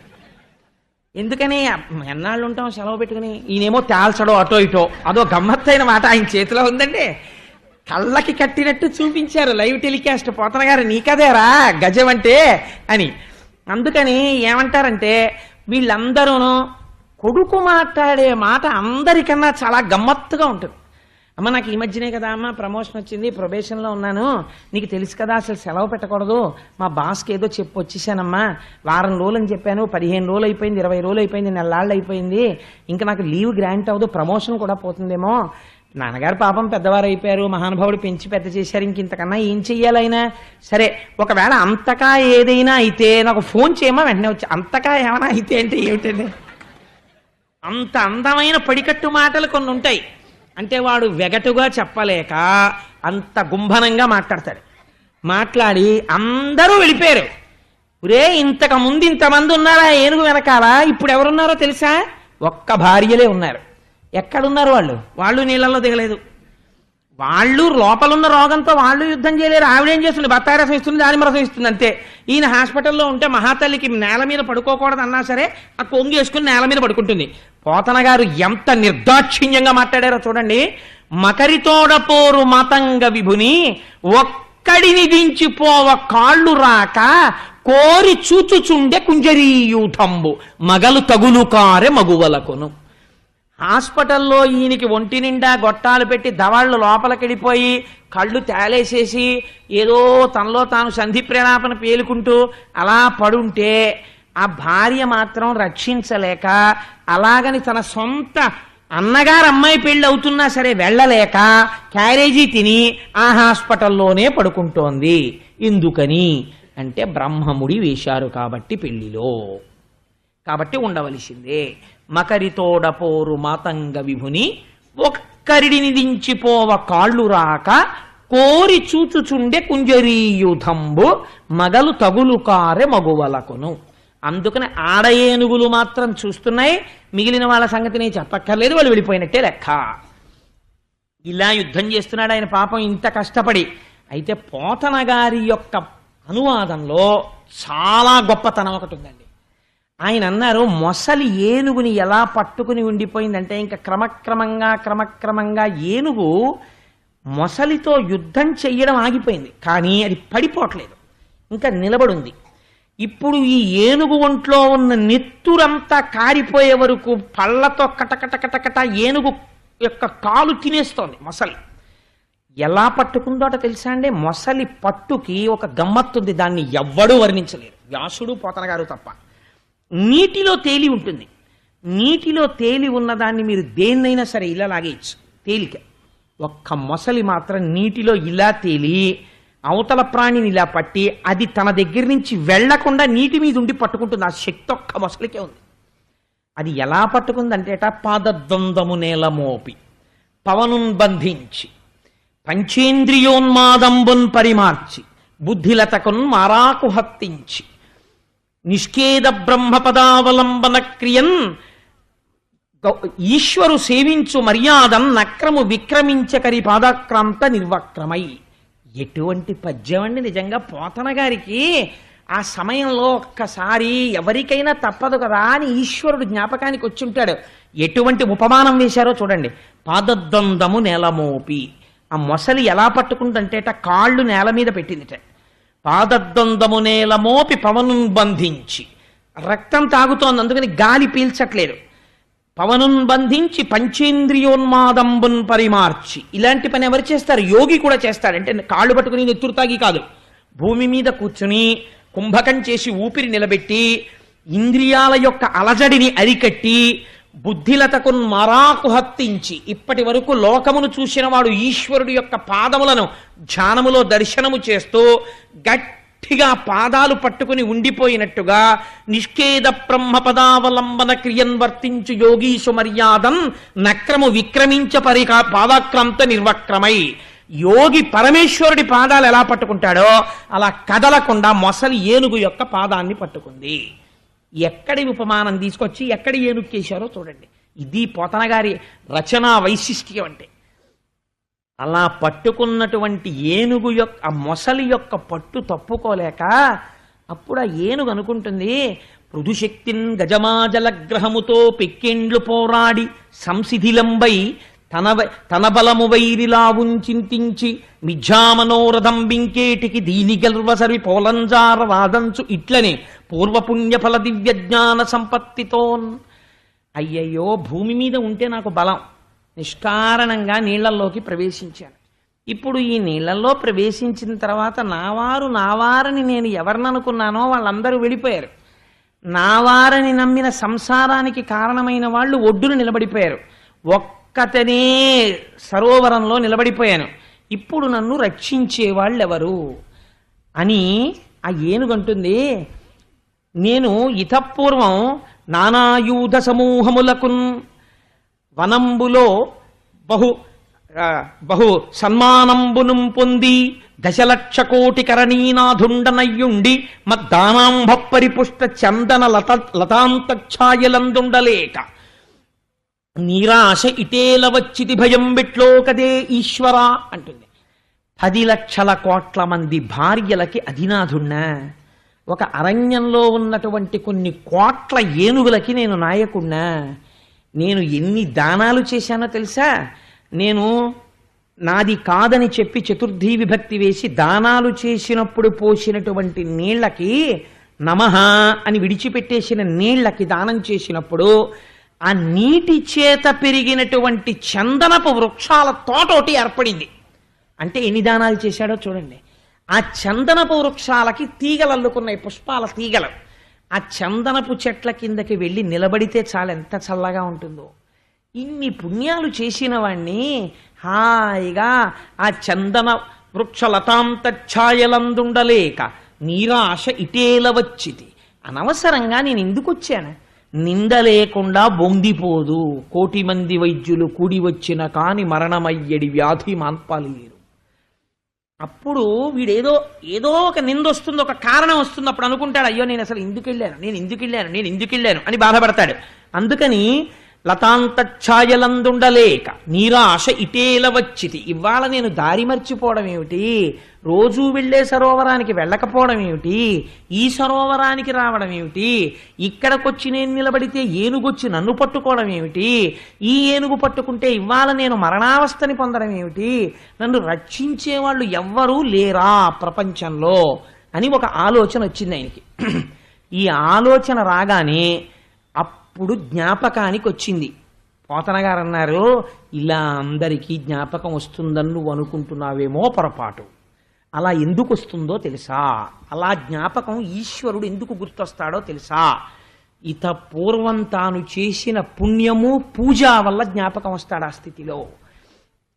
ఋతుశక్తిన్ గజమాజలగ్రహముతో పెక్కిండ్లు పోరాడి సంశిథిలంబై తనలావు వైరిబలముంచింతించి మిథ్యామనోరథం బింకేటికి దీనిగల్వ సరిపోరంజాలరాదంచు ఇట్లనే పూర్వపుణ్యఫల దివ్య జ్ఞాన సంపత్తితోన్ పూర్వజన్మలలో చేసుకున్నటువంటి పుణ్యముల వలన ఈనాడు స్మృతిలోకి వచ్చినటువంటి జ్ఞానమునొక దాన్ని ప్రకటన చేయుచున్నది ఏనుగు. ఏమి చేసింది అంటే, దీన్ని సంస్కృతంలో వ్యాసభగవానుడు కొన్ని శ్లోకములను ఇచ్చాడు. ఆ శ్లోకాలకి పెద్దలు ఏం చెప్తారంటే, అన్నిటికన్నా ఇంట్లో అపారమైనటువంటి అశౌచముతో కూడినది ఏది, ఎప్పుడూ కూడా ఏ వస్తువుని పెట్టకూడదు ఏదో తెలుసా అండి. ఎట్టి పరిస్థితులలో దేని మీద కూర్చుని తాగడం కాని తినడం కాని చెయ్యకూడదో, కనీసం దాని మీద పడుకుని మాత్ర కూడా వీలైతే వేసుకోకూడదో ఆ వస్తువునకే మంచమని పేరు. మంచం అనేటటువంటి దాని మీద ఏ పూజనీయమైన వస్తువుని పెట్టకూడదు. ఎవ్వరూ కూడా మంచం మీద కూర్చుని తినడం కానీ తాగడం కానీ చెయ్యకూడదు. మంచం అనేటటువంటిది అంత అంటే అన్ని వస్తువుల యందు నారాయణుడు ఉన్నాడు, కానీ మంచం అనేటటువంటి దానికి అంత రజోగుణ తమోగుణ పాప సంబంధం ఉంటుంది. అందుకని మంచం అనేటటువంటిది కొన్ని పరిస్థితుల్లో మాత్రమే ఉపయోగిస్తారు. అందుకే ఒక వయసు వచ్చిన తర్వాత అసలు మంచం వాడకుండా భూషయనం చేయడం కూడా ప్రారంభం చేస్తారు పెద్దలు. సరే, నేను ఈ విషయం ఎందుకు ప్రస్తావన చేశాను అంటే, ఇటువంటి స్థితిలో అసలు మంచం మీద పడుకుని ఏవి పడితే అవి చదవడానికి వీల్లేదు. కొన్ని ఉంటాయి, వాటిని మీరు మంచం మీద పడుకుని చదవకూడదు కూడా. ప్రాతరుత్థాయ పఠేత్, ఉత్థాయ అంటే లేచిన తర్వాత చదవాలి. మనం చదివే కృష్ణాష్టకం కూడా మంచం మీద పడుకుని చదవకూడదు. కానీ వ్యాస భగవానుడు ఈ జాతికి ఒక గొప్ప భిక్ష పెట్టారు. ఏమిటో తెలుసా అండి, సంస్కృతంలో ఆయన కొన్ని శ్లోకాలు ఇచ్చారు. ఈ శ్లోకాలకున్న గొప్పతనం ఏమిటంటే, నిద్ర తెలివి రాగానే ఒక్కసారి ఆ సరోవరం, ఆ ఏనుగు, ఆ మొసలి, ఆ ఆడ ఏనుగులు జ్ఞాపకానికి తెచ్చుకుని ఈ శ్లోకాలు నిద్ర లేవగానే ఎవరు ఒక్కసారి మనస్సులో చెప్పుకుని లేస్తారో అటువంటి వాళ్ళకి ఒక అభయం ఇచ్చారు. మృత్యుకాలమునందు వాళ్ళు ఏ బాధ పొందరు. అసలు చీమ కుట్టిన నిప్పి పొందకుండా శ్రీమన్నారాయణుడు వచ్చి విడిపించుకుని విమానం ఎక్కించి తీసుకెడతాడు. ఆ శ్లోకాలు చదివి అలవాటు ఉన్న వాళ్ళకి. తస్మై నమ పరేశాయ బ్రహ్మణేనంత శక్తయే అరూపజోరు రూపాయ నమ ఆశ్చర్యకర్మణే నమ శాంతాయ ఘోరాయ మూఢాయ గుణధర్మిణే నిర్విశేషాయ సామ్యాయ నమో జ్ఞానఘనాయ చ క్షేత్రజ్ఞాయ నమస్తుభ్యం మహాధ్యక్ష సాక్షిణే పురుషాయ ఆత్మమూలాయ మూల ప్రకృతయే నమః సోహం విశ్వసృజం విశ్వమవిశ్వం విశ్వవేదసం విశ్వాత్మానం పరం బ్రహ్మ ప్రణతోస్మి పరమం పదం యోగరంధిత కర్మాణో హృది యోగ విభావతే యోగినోయం ప్రపశ్యంతి యోగేశం తం నతోస్మృహం నమో నమస్తే కిల కారణాయ నిష్కారణాయ అద్భుత కారణాయ సర్వాగమన్నాయ మహర్ణవాయ నమోపవర్గాయ పరాయణాయ. ఈ శ్లోకాలని వ్యాసభగవానుడు విరచితం. ఇవి గజేంద్రుడు చెప్పాడు.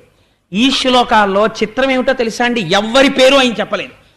ఇది అనువాదం చేయడంలో పోతన గారికి రామచంద్రమూర్తి చేయించారు. పలికెడిది భాగవతమట పలికించు విభుండు రామభద్రుండట నే పలికిన భవహరమగునట పలికెద వేరొండు గాథ పలుకక నేల. ఈ శ్లోకాల్ని అనువాదం చేయడం అంటే మాటలా. ఎవ్వని చేజ నించు జగమెవ్వని లోపల నుండు లీనమై ఎవ్వని యందుడిందు పరమేశ్వరుడెవ్వడు మూల కారణంబెవ్వడు అనాది మధ్యలయుడెవ్వడు సర్వము తానయైన వాడెవ్వడు వాని ఆత్మభౌ ఈశ్వరునే శరణంబు వేడదన్. ఇందులో పేరు లేదు, అది గమ్మత్తు. పూర్వకాలంలో నాకు తెలిసి ప్రతి ఇంట్లో నాయనమ్మ నోటి వెంట అమ్మమ్మ నోటి వెంట ఈ పద్యం రాని నాయనమ్మలు అమ్మమ్మలు ఉండేవారు కాదు. దురదృష్టం, ఇవాళ ఎన్ని గంటల ఎన్ని నిమిషాలకి ఎన్నో సీరియల్ వస్తుందో, అది ఏ సంఘటన జరుగుతుందో చెప్పేవాళ్ళు ఉన్నారు, కానీ పద్యాలు అలవాటు పోతుంది. ఇవి భిక్ష పెట్టాయి మన జాతికి, ఆంధ్రజాతికి. పోతనామాచ్యుల వారిచ్చిన కానుక. అదే అనువాదం ఎలా చేశారో చూడండి. ఎవ్వని చేజ నించు జగమెవ్వని లోపల నుండి లీనమై ఎవ్వని యందుడిందు పరమేశ్వరుడెవ్వడు మూల కారణంబెవ్వడనాది మధ్యలయుడెవ్వడు సర్వము తానయైన వాడెవ్వడు వానియత్మభౌ ఈశ్వరునే శరణంబు వేడదన్. ఇప్పుడు ఒక బ్రహ్మగారు రావాలి, విష్ణువు రావాలి, శివుడు రావాలి, సుబ్రహ్మణ్యుడు రావాలి, గణపతి రావాలి, విశ్వక్సేనుడు రావాలి, వినాయకుడు రావాలి. ఇదేమైనా పేరు చెప్తోందా? ఎవ్వరి పేరు చెప్పదు. ఎవరు సృష్టికర్తో, ఎవరు స్థితికర్తో, ఎవరు ప్రళయకర్తో, లోకములన్నీ ఎవరు సృష్టించారో, ఎవరి యందు లోకములున్నాయో, లోకములు ఎవరి యందు పెరుగుతున్నాయో, లోకములు ఎవరి యందు లయమైపోతున్నాయో, ఎవరు అంతటా నిండి నిబిడీకృతమై ఉన్నాడో, ఎవడి మాయ చేత జగత్తుగా కనబడుతోందో అటువంటి వాడు నన్ను రక్షించుగాక అని స్తోత్రం చేస్తోంది. వాడే ఘోరమైన రూపంతో ఉంటాడు, వాడే ప్రసన్నమైన రూపంతో ఉంటాడు, వాడే వరాలు ఇచ్చేవాడిగా ఉంటాడు, వాడే కష్టాలు పెట్టేవాడిగా ఉంటాడు, వాడే శాంతమూర్తిగా ఉంటాడు, వాడే ఉగ్రమూర్తిగా ఉంటాడు. ఇన్ని లక్షణాలు చెప్తోంది, కానీ వాడు ఎవరో చెప్పదు, పేరు చెప్పదు. ఇది ఏనుగు చేసినటువంటి, ఏనుగు చేసిన ప్రార్థనకి 33 కోట్ల దేవతలు లేచి నిలబడ్డారు. ఒరే నిన్ను పిలుస్తోందా నన్ను పిలుస్తోందా అని అనుమానం వచ్చింది వాళ్ళకి. వాళ్ళు అన్నారు నా పేరు లేదంటే నా పేరు లేదని కూర్చున్నారు. ఎవరిని పిలుస్తోందిరా మరి అయితే అన్నారు, ఎవరికీ అర్థం కాలేదు అని ఒక మాట అందండి, చిత్రమైన మాట. ఇది పోతన గారికి చెల్లు. మొన్న నేను తత్వవిధానంద సరస్వతి మహారాజ్తో ఈ విషయమే ప్రస్తావన చేశా. స్వామి మీరన్న ఇంటెలెక్చువల్ ఫిటీక్ పొందడానికి మా పోతన గారు ఇచ్చినటువంటి ఈ చిన్న పద్యం చాలదా అన్నాను. లోకంబులు లోకేశులు లోకస్తులు తెగిన తుది అలోకంబగు పెంజీకటి కావల యవ్వండేకృతి వెలుగు అతని నే సేవింతొన్. ఎప్పుడు సేవిస్తుందిట? నీళ్లలో నిలబడి చచ్చిపోయే ముందు. ఎటువంటి మాట అంటోందో చూడండి. లోకంబులు, ఈ లోకాలు, లోకేశులు, దీన్ని పరిపాలిస్తున్నాం అనుకున్నటువంటి రాజులు దేవతలు, లోకస్తులు, ఈ లోకంలో ఉన్నామనుకున్న వాళ్ళు, తెగిన తుది ప్రళయం వచ్చి ఇవన్నీ ఒకటైపోయి నీరైపోయి ముద్దయిపోయి గాఢాంధకారం కమ్మేస్తే ఈ గాఢాంధకారానికి అవతల అలోకంబగు పింజీకటి కావల యవ్వండేకాకృతి వెలుగు ఒక్కడే, తానొక్కడే పరంజ్యోతి స్వరూపమై వెలిగిపోతున్నాడు. ఇదే మనం దీపం పెడితే చెప్తాను రోజు పూజలో. నతత్ర సూర్యోభాతి నచంద్రతారకం నేమా విద్యుతోభాతి కుతోయమగ్ని తమేవ భాంతమనుభాతి సర్వం తస్య భాషా సర్వమిదం విభాతి అని పసుపో కుంకుమో అక్షతో పువ్వో పెట్టి నమస్కరిస్తాం. ఈశ్వర ఎవరి ముందు సూర్యచంద్రులు కూడా ఇక ప్రకాశించరో అటువంటి ఈశ్వర స్వరూపము ఈ దీపశిఖగా వెలుగుతోంది నా ఇంట్లో. కాబట్టి ఇక్కడ ఈశ్వరుడున్న ఇల్లు, నా ఇంటికి అమంగళం జరగదు, నా ఇంటిని శత్రువులు కొట్టలేరు. కారణం కేవల దీపం పెట్టట్లేదు, నేను ఆ పరంజ్యోతిగా ఈశ్వరుణ్ణి ఇక్కడ నిలబెట్టుకుంటున్నాను.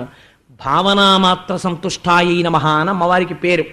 మీరు చేసే నమస్కారానికి, మీరు చేసుకునే శ్లోకానుసంధానానికి ఈశ్వరుడు వరాన్ని ఇస్తాడు. తప్పించి మీరు చేసే కర్మ తజ్జడం. దీపం వెలిగించడం కర్మ.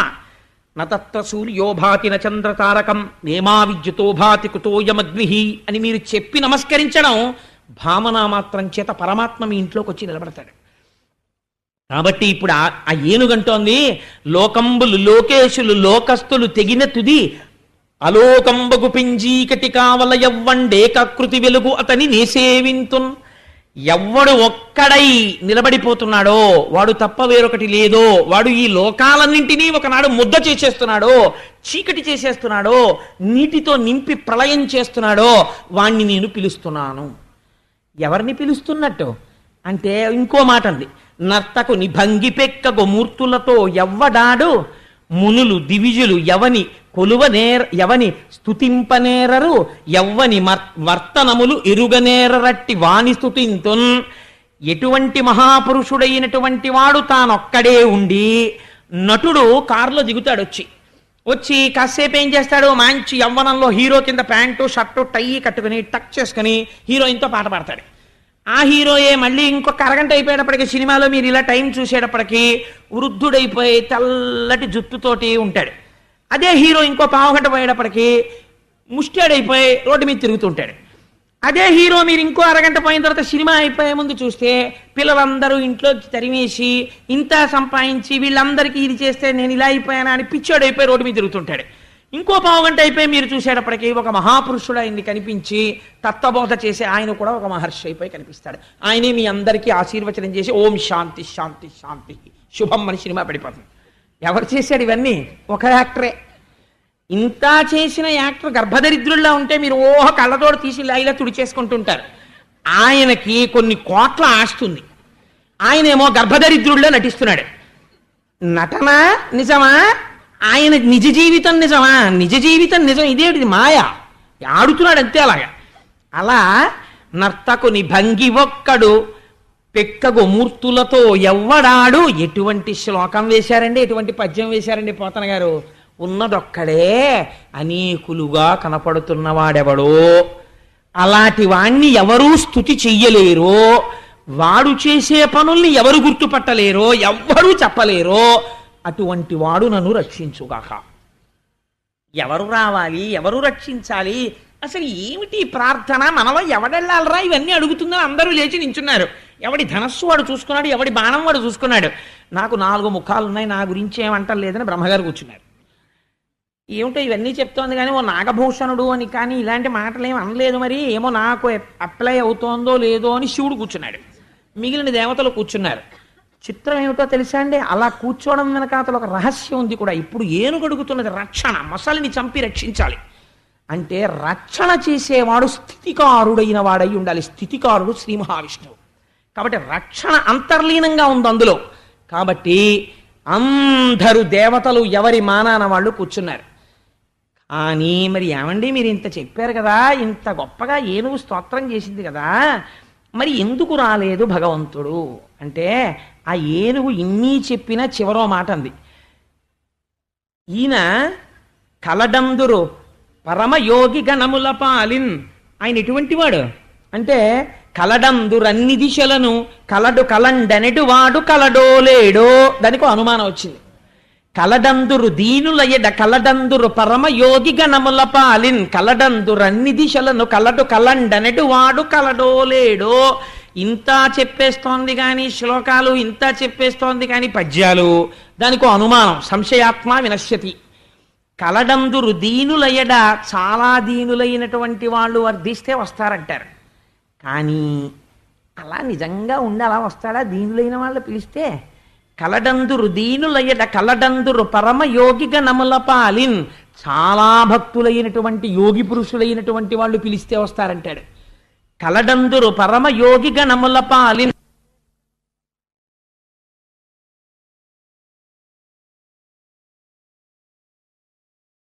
పులా నిండి నిబిడీకృతం అయిపోయాడంటారు. అక్కడికక్కడ రాగలరు అంటారు. ఇందుకలడందులేడని సందేహము వలదు చక్రి సర్వోపగతుండ్, ఎందెందు వెదకి చూచిన అందందే కలటు దానవగ్రని వింటే అని నిన్న ప్రహ్లాదుడు చెప్తే, హరి సర్వాకృతులంకలండనుచు ప్రహ్లాదుండు భాషింప ఎందును లేడు లేడనుచు దైత్యుండు తర్జింప, శ్రీనరసింహకృతి దల్చనచ్యుతుడు నానాజంగమస్థావరోత్కర గర్భంబుల అన్ని దేశముల నుద్దండ ప్రభావంబులన్, సమస్త స్థావర జంగమాత్మకమైన ప్రపంచం నిండిపోయాడు నరసింహమూర్తిని నిన్ననే కదా చెప్పుకున్నాం. అలా అంటారు. ఉన్నాడు ఉన్నాడు అంతటా ఉన్నాడంటారు. అంతర్బహిష్య తత్సర్వం వ్యాప్య నారాయణ స్థిత అంటారు.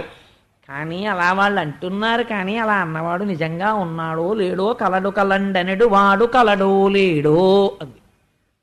అంటే ఓహో, ఇంకా నీకు అనుమానం ఉన్నప్పుడు నేను ఎందుకు రావడం అని ఆయన ఊరుకున్నాడు. దీనికి రామకృష్ణ పరమహంస ఓ చిన్న ఆఖ్యానం చెప్పారు. ఒకసారి వైకుంఠంలో శ్రీమన్నారాయణుడికి కాళ్ళు ఒత్తుతోందట లక్ష్మీదేవి. గభాలన పాన్పు మించి దూకి పరిగెడుతున్నాడు స్వామి. అయ్యో ఎక్కడికండి అలా వెళ్ళిపోతున్నారు అందావిడ.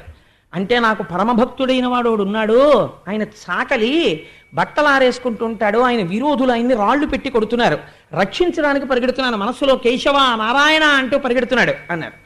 అని గుమ్మం దాకా వెళ్ళి వెనక్కి వచ్చేసాడు. అదేమండి వచ్చేసారేమండి అంది. వాడు వెనక్కి తిరిగి రాయేశాడు అన్నాడు. అంటే తన రక్షణ తాను చూసుకుని ఈశ్వరుడు ఉన్నాడో లేడో అని అనుమానం ఉన్నవాడి జోలికి ఈశ్వరుడు వెళ్ళడం, వాడు ఉన్నాడన్న పూనికతో ఉండి శరణాగతి చేసిన వాడి కోసం ఆయన ఎడతాడు. అందుకని కలడు కలండనెడు వాడు కలడో లేడో ఈ అనుమానం ఉంది, అందుకే రాలేదు. కానీ అనుమానం పైన తింటోంది, కింద మొసలి తింటోంది. అందుకని ఏమవుతోంది, మృత్యువు కబళించేస్తోంది. ఆ కాలు డొల్ల చేసేసి ఇంకా ఈ ఏనుకి ఊపిరైపోయింది లేరా అని పిల్ల మొసళ్ళు కూడా వచ్చేసి కొరికేస్తున్నాయి. ఇప్పుడంది, అయ్యా స్వామి కలుగడే నా పాలి కలిమి సందేహింప కలిమిలే ములులేక కలుగువాడు. పోతన గారి పద్యాలు ఏమి పద్యాలండి, అమృత గుళికలు ఆ పద్యాలు, ప్రాణం నాకు. ఈ పోతన గారి పద్యాన్ని ఓ తక్కెట్లో పెట్టి నాకున్న ఐశ్వర్యాన్నంతటినీ ఓ తక్కెట్లో పెడితే నేను ఈ పద్యాన్ని కోరుకుంటాను. ఎంత గొప్ప పద్యం అంటే, కలుగడే నా పాలి కలిమి సందేహింప కలిమిలే ములులేక కలుగువాడు, నా కడ్డబడరాడి నలిన సాధువులచే బడిడి సాధువుల కడ్డుబడివాడు, లీలతో నా మొరాలింపడే మొరగుల మొరలు రెంగుచు తన్ను మొరగువాడు, ఆదిమధ్యాంతములు లేక ఎరలువాడు భక్త జనముల దీనుల పలివాడు వినడే చూడడే తలపడే వెగరాడే అంది. ఇన్నాళ్ళు ఏనుగు పూజ చేసినట్టు గజేంద్ర మోక్షంలో ఎక్కడ చెప్పలా పోతన గారు. ఇప్పుడు అంటున్నారు ఈ ఏనుగు భగవంతుడికి కండిషన్ పెట్టింది. సర్వధర్మాన్ పరిత్యజ్యామామేకం శరణం వ్రజ అహం త్వా సర్వపాపేభ్యో మోక్షయిష్యామి మా శుచ భగవద్గీత. ఆఖరణని నాకేమీ చేత కాదు ఈశ్వరా అని శరణాగతి చేసేయి. ఇంత కాళహస్తీశ్వర శతకం రాసిన ధూర్జట ఆఖరికన్నాడు రోషీరోయదు కామినీ జనుల తారుణ్యోరు సౌఖ్యంబులన్ బాషీబాయదు పుత్రమిత్రధన సంపద్భ్రాంతి వాంఛాలతల్ కోశీకోజదు నామ నంబకట నీకున్ ప్రీతిగా సత్క్రియల్ చేసీచేయదు నా ఈ మనసు త్రుళ్ళన చవే శ్రీకాళహస్తీశ్వర అంటాడు. ఇలా సేవ చేసినట్టుంటుంది జారిపోతుంది, పుణ్యం చేసినట్టుంటుంది జారిపోతుంది. ఎప్పుడు భార్య బిడ్డల మీద తిరుగుతుంటుంది. ఈ మనస్సును నేను నిగ్రహించుకోలేను, నువ్వు నిగ్రహించు అంటాడు. కవులు స్వేచ్ఛ అండి, వాళ్ళు ఎంత అందంగా మాట్లాడతారో తెలుసా. నాకు నిజంగా ధూర్జటి కాళహస్తీశ్వర శతకంలో చాలా ఇష్టమైన పద్యాలు రెండు ఉన్నాయి. ఒకటో పద్యం ఏమిటో తెలుసా అండి, ఈశ్వరుణ్ణి ఇలా నిలదీసేవాడు ఎవడుంటాడండి. పాలున్ బువ్వయు పెట్టదన్ కుడువరా పాపన్న రాయన్నలే లెమ్మన్న అరిటి పండ్లు కొనితే లేకున్నన్ వల్లనంటే తల్లిదండ్రులపుడే తెచ్చి వాత్సల్య లక్ష్మీ లీలావచనంబులన్ కుడుపరా శ్రీకాళహస్తీశ్వర అంటాడు. ఆయన పెద్ద ఆఫీసర్ గారే రాత్రి 10ంటికి అలిసిపోయి ఇంటికి వచ్చాడు. వచ్చి అమ్మయ్య అని కోటు చొక్కా విప్పి ఆ హ్యాంగర్కి పెట్టుకుని అమ్మయ్య ఉసే కాస్త అన్నం పెట్టవే తిని పడుకుంటాను చాలా అలిసిపోయాను అన్నాడు. ఏమన్నం పెట్టడం అండి, పిల్లాడికేమో మొన్నటి వరకు జ్వరం వచ్చి తగ్గింది, నీరసపడిపోయాడు. ఇవాళ అన్నం తినరా అంటే వాడు ఒక్క ముద్ద తింటలేదు. బయట చూస్తే వాన, పనిపిల్ల కూడా వెళ్ళిపోయింది. అరటిపండుతో కలిపి పెడితే తింటానంటున్నాడు. ఒక్క అరటిపండు లేదు ఇవాళ ఇంట్లోనూ అంది. ఏమండి బాబు కాస్త ఆ కిళ్ళి కొట్టుకెళ్ళి అరటిపండు తెచ్చేద్దరు అంది. డ్రైవర్ కూడా వెళ్ళిపోయాడు. కాబట్టి ఏం చేస్తాడు ఈయన, చీకట్లో గొడుగు కనపడలేదు. అయినా కొడుకు కోసం ఏం చేయాలి, చచ్చినట్టు వెళ్ళి తీసుకురావాలి అరటిపండు. ఎందుకు, తల్లి తండ్రి కాబట్టి. అందుకని ఏం చేశాడు, ఓ గొడుగో తువ్వాలో వేసుకుని ఆ కిళ్ళి కొట్టుకుపోయి ఓ అరటిపండు అట్టుకొస్తే అరటిపండు పిసికి అన్నం పెడితే వాడు నాన్నగారండి అని ఇలా చూస్తూ గుటుక్కు మింగేశాడు. తిన్నావా, నన్ను ధరించేవరా నాయన అనుకుని అప్పుడు స్నానం చేసి వచ్చి ఈయన అన్నం తిన్నాడు. కన్నందుకు వెళ్ళి తెచ్చాడా లేదా అరటిపండు. పాలుంబువ్వయు కుడువరా పాపన్న రాయన్న లే లెమ్మన్న, ఎటువంటి పేరు ఎట్టుకున్నారు చూడండి, పాపన్న. నాకు అన్ని పాపాలే ఉన్నాయి. అందుకని ఒరే పాలు బువ్వ పెడతాను రా తినరా, నువ్వేమో వేదం చెప్పాను, భగవద్గీత చెప్పాను, ఉపనిషత్తులు చెప్పాను అంటే నేను పాపన్నని నాకేం ఎక్కం.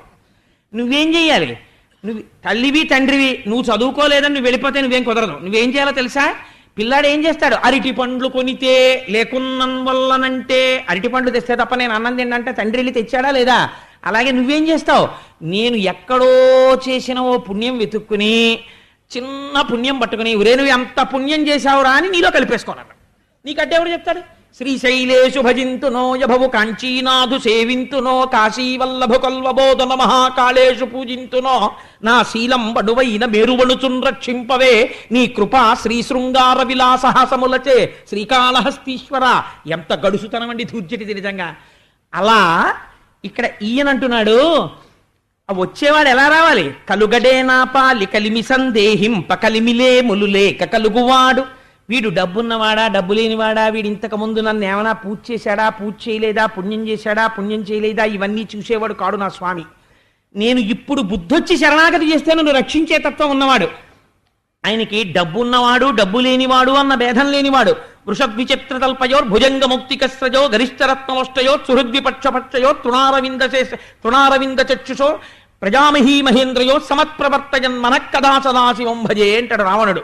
అలా ద్వంద్వములు లేనివాడు, ఏకత్వం ఉన్నవాడు. అందుకుని వాడు నన్ను కాపాడాలి. కలుగడే నా పాలి కలిమి సందేహింప కలిమిలే ములులేక కలుగువాడు నా కడ్డబడరాడి నలిన సాధువులచే బడిడి సాధువుల కడ్డుపడివాడు.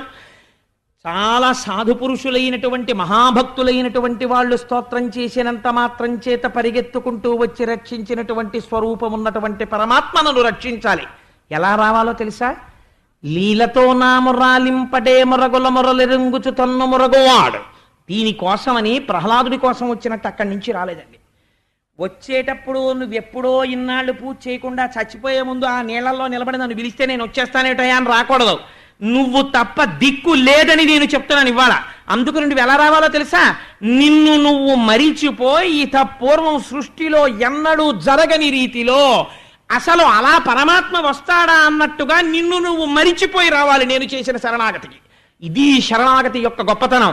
అన్నీ విడిచిపెట్టి ఈశ్వరా నువ్వే దిక్కు అన్నవాడిని వాడు ఎంత చేతకాని వాడై నమ్మి ఈ మాట అన్నాడో అంత చేతనైన వాడై ఆయన రక్షిస్తాడు.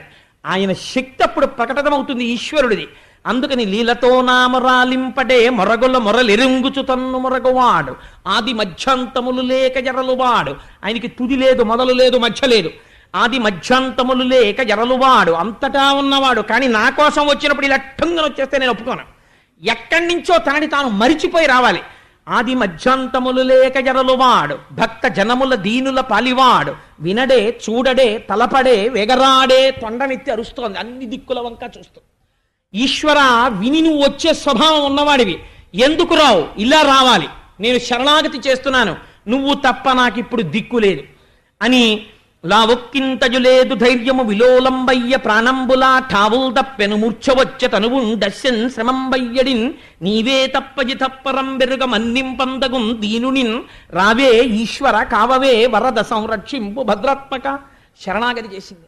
లావొక్కింతజు లేదు, తనకి ఏమి లేవో చెప్తోంది. ఇప్పుడు నాకు బలం లేదు, నోటితో చెప్పడం కాదండి, ఇక్కడి నుంచి చెప్పాలి. అది లావొక్కింతజు లేదు, నాకు బలం లేదు. ప్రాణంబులా ఠావుల్ తప్పెను, పంచప్రాణములు వాటి వాటి స్థానములలోంచి కదిలిపోయాయి, కింద మొసళ్ళు తినేస్తున్నాయి. మూర్ఛ వచ్చే, ఇంకా నాకు మెల్లిగా భ్రమ కలుగుతోంది, నాకేమీ తెలియడం లేదు. మూర్ఛ వచ్చే తనువుండసెన్, ఇప్పుడు నేను తామర పువ్వుని తీసి మనస్సులో నిన్ను స్మరించి కూడా ఇలా విడిచిపెట్టలేను. ఈ నీటిని ఈశ్వరుడిగా భావించి ఇలా వదలలేను. ఇందుకని ఇప్పుడు తొండం ఎత్తడానికి నాకు ఓపిక లేదు. తనువుండసెన్ శ్రమం బయ్యడిన్, ఏమిటో అలసట తెలియదు, అంత శ్రమగా ఉంది. ఈ శ్రమ దేనికి పోతుందో తెలియట్లేదు. తనువుండసెన్ శ్రమం బయ్యడిన్, మృత్యు అవస్థని వర్ణిస్తున్నారండి. నీవే తప్పయి తప్పరం బిరుగా, ఇప్పుడెందనవలసిన మాట. నువ్వు తప్ప నాకు వేరొక దిక్కు లేదు కాబట్టి నీవే తప్పయి తప్పరం బెరుగా మన్నింపందగున్ దీనునిన్, నా తప్పులన్నీ క్షమించు దీనుణ్ణి. రావే ఈశ్వరా, ఈశ్వరా నువ్వు రావాలి. కావవే వరదా, వరములిచ్చేవాడా. ఈ మాట వల్ల స్థితికారుడై వచ్చాడు రక్షించి. ఇప్పుడు వరం ఇవ్వాలి, ప్రాణం రక్షించాలి. వరద అని సంరక్షింపు భద్రాత్మక, నన్ను రక్షించవయ్యా భద్రాత్మకుడా అని పిలిచింది. పిలిచి స్పష్టమైనటువంటి శరణాగతి చేసింది. ఓ కమలాప్త, ఓ వరద, ఓ ప్రతిపక్ష విపక్ష దూర కుయ్యో, ఓ శరణాగతామరానోక, ఓ మునీశ్వర మనోహర, ఓ సుగుణోత్తమ, రావే కరుణింపవే తలపవే శరణార్థిని నన్ను కావవే అంది. అయ్యా ఓ కమలాప్త, కమలములకన్నింటికీ బంధువుడైనటువంటి వాడివి, నీ దర్శనం అయితే ఇలా విచ్చుకుంటాయి. కనగారు పొంగిపోతారు మహాభారతంలో. నీరజాకరములు నిష్టయై చేసిన భవ్యతపంబు ఫలమనంగా దినసముఖాకి నందిత చక్రయుగ్మకంబులయను రాగంపు బ్రోవనంగా అని. మళ్ళీ ఇప్పుడు ఆ భారతం అవి మళ్ళీ ఎందుకు వచ్చిన గొడవ కానండి. అందుకని ఆ ఓ కమలాప్త, ఆ కిరణములు పడేటప్పటికీ ఇలా కమలములు విచ్చుకునేటట్టు చేయగలిగినటువంటి ఆప్తబంధువా. ఓ కమలాప్త, ఓ వరద, వరములిచ్చేవాడా. ఓ ప్రతిపక్ష విపక్ష దూర, కష్టాల్ని కలిగించేటటువంటి వాళ్ళని దూరం చేయగలిగిన వాడా. కుయ్యో, శరణాగతి చేస్తున్నాను, నాకు ఇంకా మాట్లాడే ఓపిక కూడా లేదు, అయిపోయింది.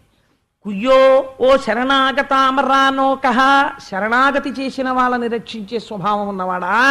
ఉత్తరక్షణ ఫలితం ఇచ్చేస్తుంది శరణాగతి.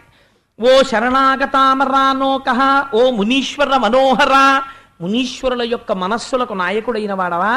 రావే కరుణింపవే తలపవే శరణార్థిని నన్ను కావవే అని ఊరుకుంటే పోయేది. ఇప్పుడు ఒక గమ్మత్తైన మాట చెప్పింది. ఆ వచ్చే భగవంతుడు ఎలా ఉంటాడో తెలుసా.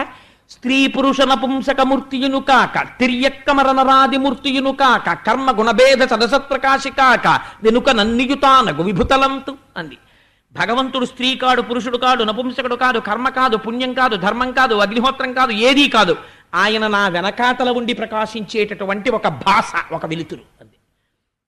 నిజమే, మీరు ఈశ్వరుణ్ణి లలితాపరా భట్టారిక అంటే లలితగానే రక్షిస్తుంది. మీరు రాముడు అని పూజ చేస్తే రాముడిగా అర్చిస్తాడు. నపుంసకుడుగా ఎలా అర్చిస్తారు? దీపంగా అర్చిస్తున్నారా లేదా? మీరు ఏ సహస్రనామం చెప్పండి, పరంజ్యోతి అన్న మాట ఉంటుంది. పరంజ్యోతి అన్న మాట నపుంసకనామం. నపుంసకనామంతో మీరు ఈశ్వరుణ్ణి పిలుస్తున్నారా లేదా? అయినా పరంజ్యోతిగానే మీకు ఆయన అక్కడ దర్శనం ఇస్తున్నాడు. ఇస్తున్నప్పుడు ఈశ్వరుడికి రూపం ఏమిటండి? నామము రూపము మీరు పట్టుకుని గట్టెక్కడానికి ఒక ఆధారం, అంతేకాని అది పట్టుకుని పాడైపోమ్మని కాదు. ఇదే ఈశ్వరుడు అని బురదలో దీపమ్మని కాదు. అన్నిటా ఉన్న ఈశ్వరుడు నా మనస్సుకి ఈ రూపంలో నచ్చాడు అనాలి. అది అందం. అందుకని ఇప్పుడు ఏమవుతోంది, అంతటా ఉన్నటువంటి ఈశ్వరుడు ఆయన స్త్రీ కాడు, పురుషుడు కాడు, నపుంసకుడు కాడు, నా వెనకాల వెలుగుతున్నటువంటి ఒక దివ్యమైన జ్యోతిస్వరూపం. అది ఇక్కడే ఉండి వెలుగుతూ నాలో ప్రకాశమును నింపి నానా ఛిద్రఘటోదర స్థిత మహాదీప ప్రభాభాస్వరం జ్ఞానం యశ్చిత్ చక్షురాధికరణ ద్వారా బహిస్పందతే జానామీతి తమేవ భాంతమనుభాచ్యేతత్ సమస్తం జగత్ తస్మై శ్రీ గురుమూర్తయే నమయిదం శ్రీ దక్షిణామూర్తయే అంటారు శంకర భగవత్పాదులు దక్షిణామూర్తి స్తోత్రంలో. లోపల ఉన్నటువంటి దీపం కుండకర్ణాల్లోంచి కాంతి కొట్టినట్టు కొడుతోంది ఇక్కడ ఉన్నటువంటి జ్యోతి. అటువంటి జ్యోతి స్వరూపుణ్ణి నేను ప్రార్థన చేస్తున్నాను అంది. ఇప్పుడు ఎవరు రావాలి, ఎక్కడి నుంచి రావాలి? పోతన గారికి కూడా ఇక్కడి వరకు అనువాదం చేశాక ఈ తర్వాత సంస్కృత భాగవతంలో వ్యాసుల వారు 2 శ్లోకాలు రాశారు. ఏమిటా 2 శ్లోకాలు అంటే, శ్రీమన్నారాయణుడు గరుడ వాహనం ఎక్కి వచ్చి ఏనుగును రక్షించాడు అని రాశారు. పోతన గారికి నచ్చలేదు. చేసేదేమిటి, వ్యాసుల వారి భాగవతానికి ఆంధ్రీకరణ. అలా వస్తాడా మరి? కండిషన్ పెట్టాడు కదా ఇక్కడ, మొరలెరుంగుతు తన్ను మొరగువాడు, తన్ని తాను మరిచిపోయి రావాలంటున్నాడు కదా, అక్కడి నుంచి రాకూడదంటున్నాడు కదా. ఎక్కడి నుంచి వస్తాడు? వైకుంఠం అంటే ఎలా ఉంటుంది? తెలుసున్నవాడు చెప్పాలి తప్ప తెలియనివాడు ఏమని చెప్తాడు వైకుంఠం గురించి? ఇంతటి పోతన గారికి కాయలు కాచిపోయిన విలే అరచేతులు వ్రతఘంట పున్రపిడి చేతనో కరకు నాగలి నీడిని పట్టి సిజ్జముంచెయుట చేతనో కవి కృషివలా నీ వ్యవసాయ దీక్ష కాహాయని ఇంతలేసి కనులర్పక చూసిరిలే దివౌకసుల్ అని స్తోత్రం చేయబడ్డ పోతన గారికి ఘంటం కదలలేదు. కదలకపోతే కూతుర్ని పిలిచి, అమ్మా నేను ఏటి ఒడ్డుకెళ్ళి సంధ్యావందనం చేసుకొస్తాను అని భాగవతం ఆంధ్రీకరిస్తున్నదాన్ని అక్కడ పెట్టి వెళ్ళిపోయారు. ఇప్పుడు వైకుంఠం నుంచి వచ్చేటప్పుడు వైకుంఠం ఎలా ఉంటుందో ఎవరికి తెలియాలండి? ఇవి వైష్ణవ ఆగమ మంత్ర వ్యాఖ్యానం అంటారు ఆ పద్యాలని. అందుకే తెలుగు గజేంద్ర మోక్షం అంత గొప్పతనం వచ్చింది. 12 మధ్యభ పద్యాలైంది. అంటే ఏనుగు బాధలో ఉంది, అది రక్షణ పొందే వరకు మధ్యభ వృత్తంలో పడ్డాయి పద్యాలు. ఈయన పోతన గారు బయటికి వెళ్ళిపోగానే ఇప్పుడు వైకుంఠం గురించి చెప్పవలసిన వాడు శ్రీమన్నారాయణుడు రామచంద్రమూర్తి చెప్పాలి, ఆయన పలికిస్తున్నవాడు. అందుకని ఆ రాముడు పోతన గారి రూపంలో ఇంట్లోకి వచ్చాడు. అదేమిటి నాన్న అప్పుడే అయిపోయిందా సంధ్యావందనం అంది కూతురు. అయిపోయిందమ్మా, పద్యం పూర్తి చేయడం స్ఫురణకొచ్చిందమ్మా, వ్రాద్దామని వచ్చానని ఆ పుస్తకం తీసి ఘంటంతో రాసేశారు. రాసేసి ఘంటం పెట్టి అమ్మా ఇప్పుడే వస్తాను తలుపేసుకో అని వెళ్ళిపోయారు. అసలు పోతన గారు లోపలికి వచ్చారు. మళ్ళీ ఇలా తలపట్టు కూర్చున్నారు. ఏం నాన్న అలా ఉన్నావు అంది. అమ్మా పద్యపూరణం వెళ్ళటం లేదమ్మా, ఈ సందర్భం ఎలా పెడుతుందో తెలియట్లేదన్నారు. అదేమిటి నాన్న అలా అంటావు, ఇప్పుడు నువ్వే కదా అమ్మ అద్భుతమైన ఆలోచన వచ్చింది. వైకుంఠం నుంచి వైకుంఠం ఎలా ఉంటుందో, నారాయణుడు అక్కడ ఎలా ఉంటాడో, ఎలా వస్తాడో నాకు ద్యోతకమైంది, రాస్తున్నానని ఘంటం పెట్టి రాసి వెళ్ళావు కదా అంది కూతురు. నేను రాశానా అన్నారు పోతన గారు. నువ్వే నాన్న, నేనే తలుపు తీశాను, నువ్వు వచ్చి కూర్చుని రాశావంది కూతురు. ఏది అని భాగవతం ఇలా తీశారు. తీస్తే అందులో రాసేసి ఉన్నాయి పద్యాలు. అల వైకుంఠపురంబులో నగరిలో ఆమూల సౌధంబుదాపల మందారవనాంతరామృత సర ప్రాతెందు కాంతోపలోత్పల పర్యంకరమా వినోదియగు ఆపన్న ప్రసన్నుండు విహ్వల నాగేంద్రము పాహి పాహియన కుయ్యాళించి సౌరంభి అయి. ఆ వచ్చినటువంటి వాడు అలా వైకుంఠపురంబులో నగరిలో ఆమూల సౌధంబుదాపల మందారవనాంతరామృత సర ప్రాంతేదు కాంతోపలోత్పల పర్యంకరమా వినోదియగు ఆపన్న ప్రసన్నుండు. ఎక్కడో అలా వైకుంఠపురంబులో, అక్కడ వైకుంఠపురం, ఆ వైకుంఠపురం లోపల బయట సనక సనందనాది మహర్షులు, నారదుడు, గరుత్మంతుడు, విశ్వక్సేనుడు, ధను కౌమోదికి శంఖచక్రనికాయంబును, ఆయన ధనస్సు కౌమోదికి అనబడేటటువంటి గద అన్ని బయట పురుషాకృతులలో ఎదురు చూస్తున్నారు. లోపల ఎక్కడో ఆ మూల సౌధంబు దాపల, ఆ లోపల ఒక మూల ఒక పెద్ద అమృత సరోవరం.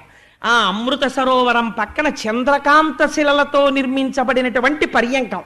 ఆ పర్యంకం మీదంతా అలంకారము చేయబడి పరచబడినటువంటి అరవిరిసిన కమలపూలు, ఆ కలువ పూల మధ్యలో పడుకున్నటువంటి లక్ష్మీదేవి, ఆ లక్ష్మీదేవి పక్కన కూర్చుని ఆవిడ పైట కొంగుని చేత్తో పట్టుకుని వేళ్లకి చుట్టుకుని చంటి పిల్లాళ్ళ ఆడుకుంటున్నటువంటి శ్రీమన్నారాయణుడు.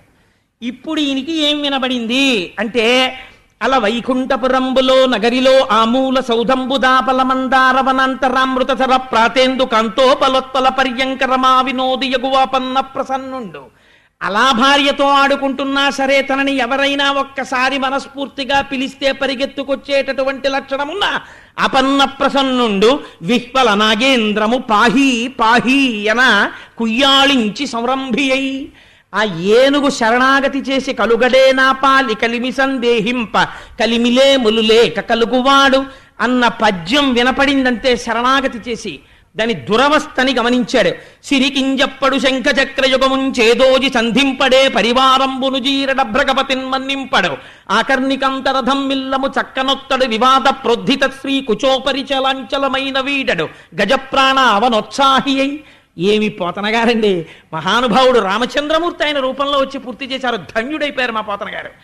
అందుకని సిరికింజప్పడు ఆ పమిట కొంగు వేళ్లకి చుట్టుకుని ఆడుకుంటున్నాడు. ఆడుకుంటున్నవాడు లక్ష్మీదేవికి చెప్పలేదు.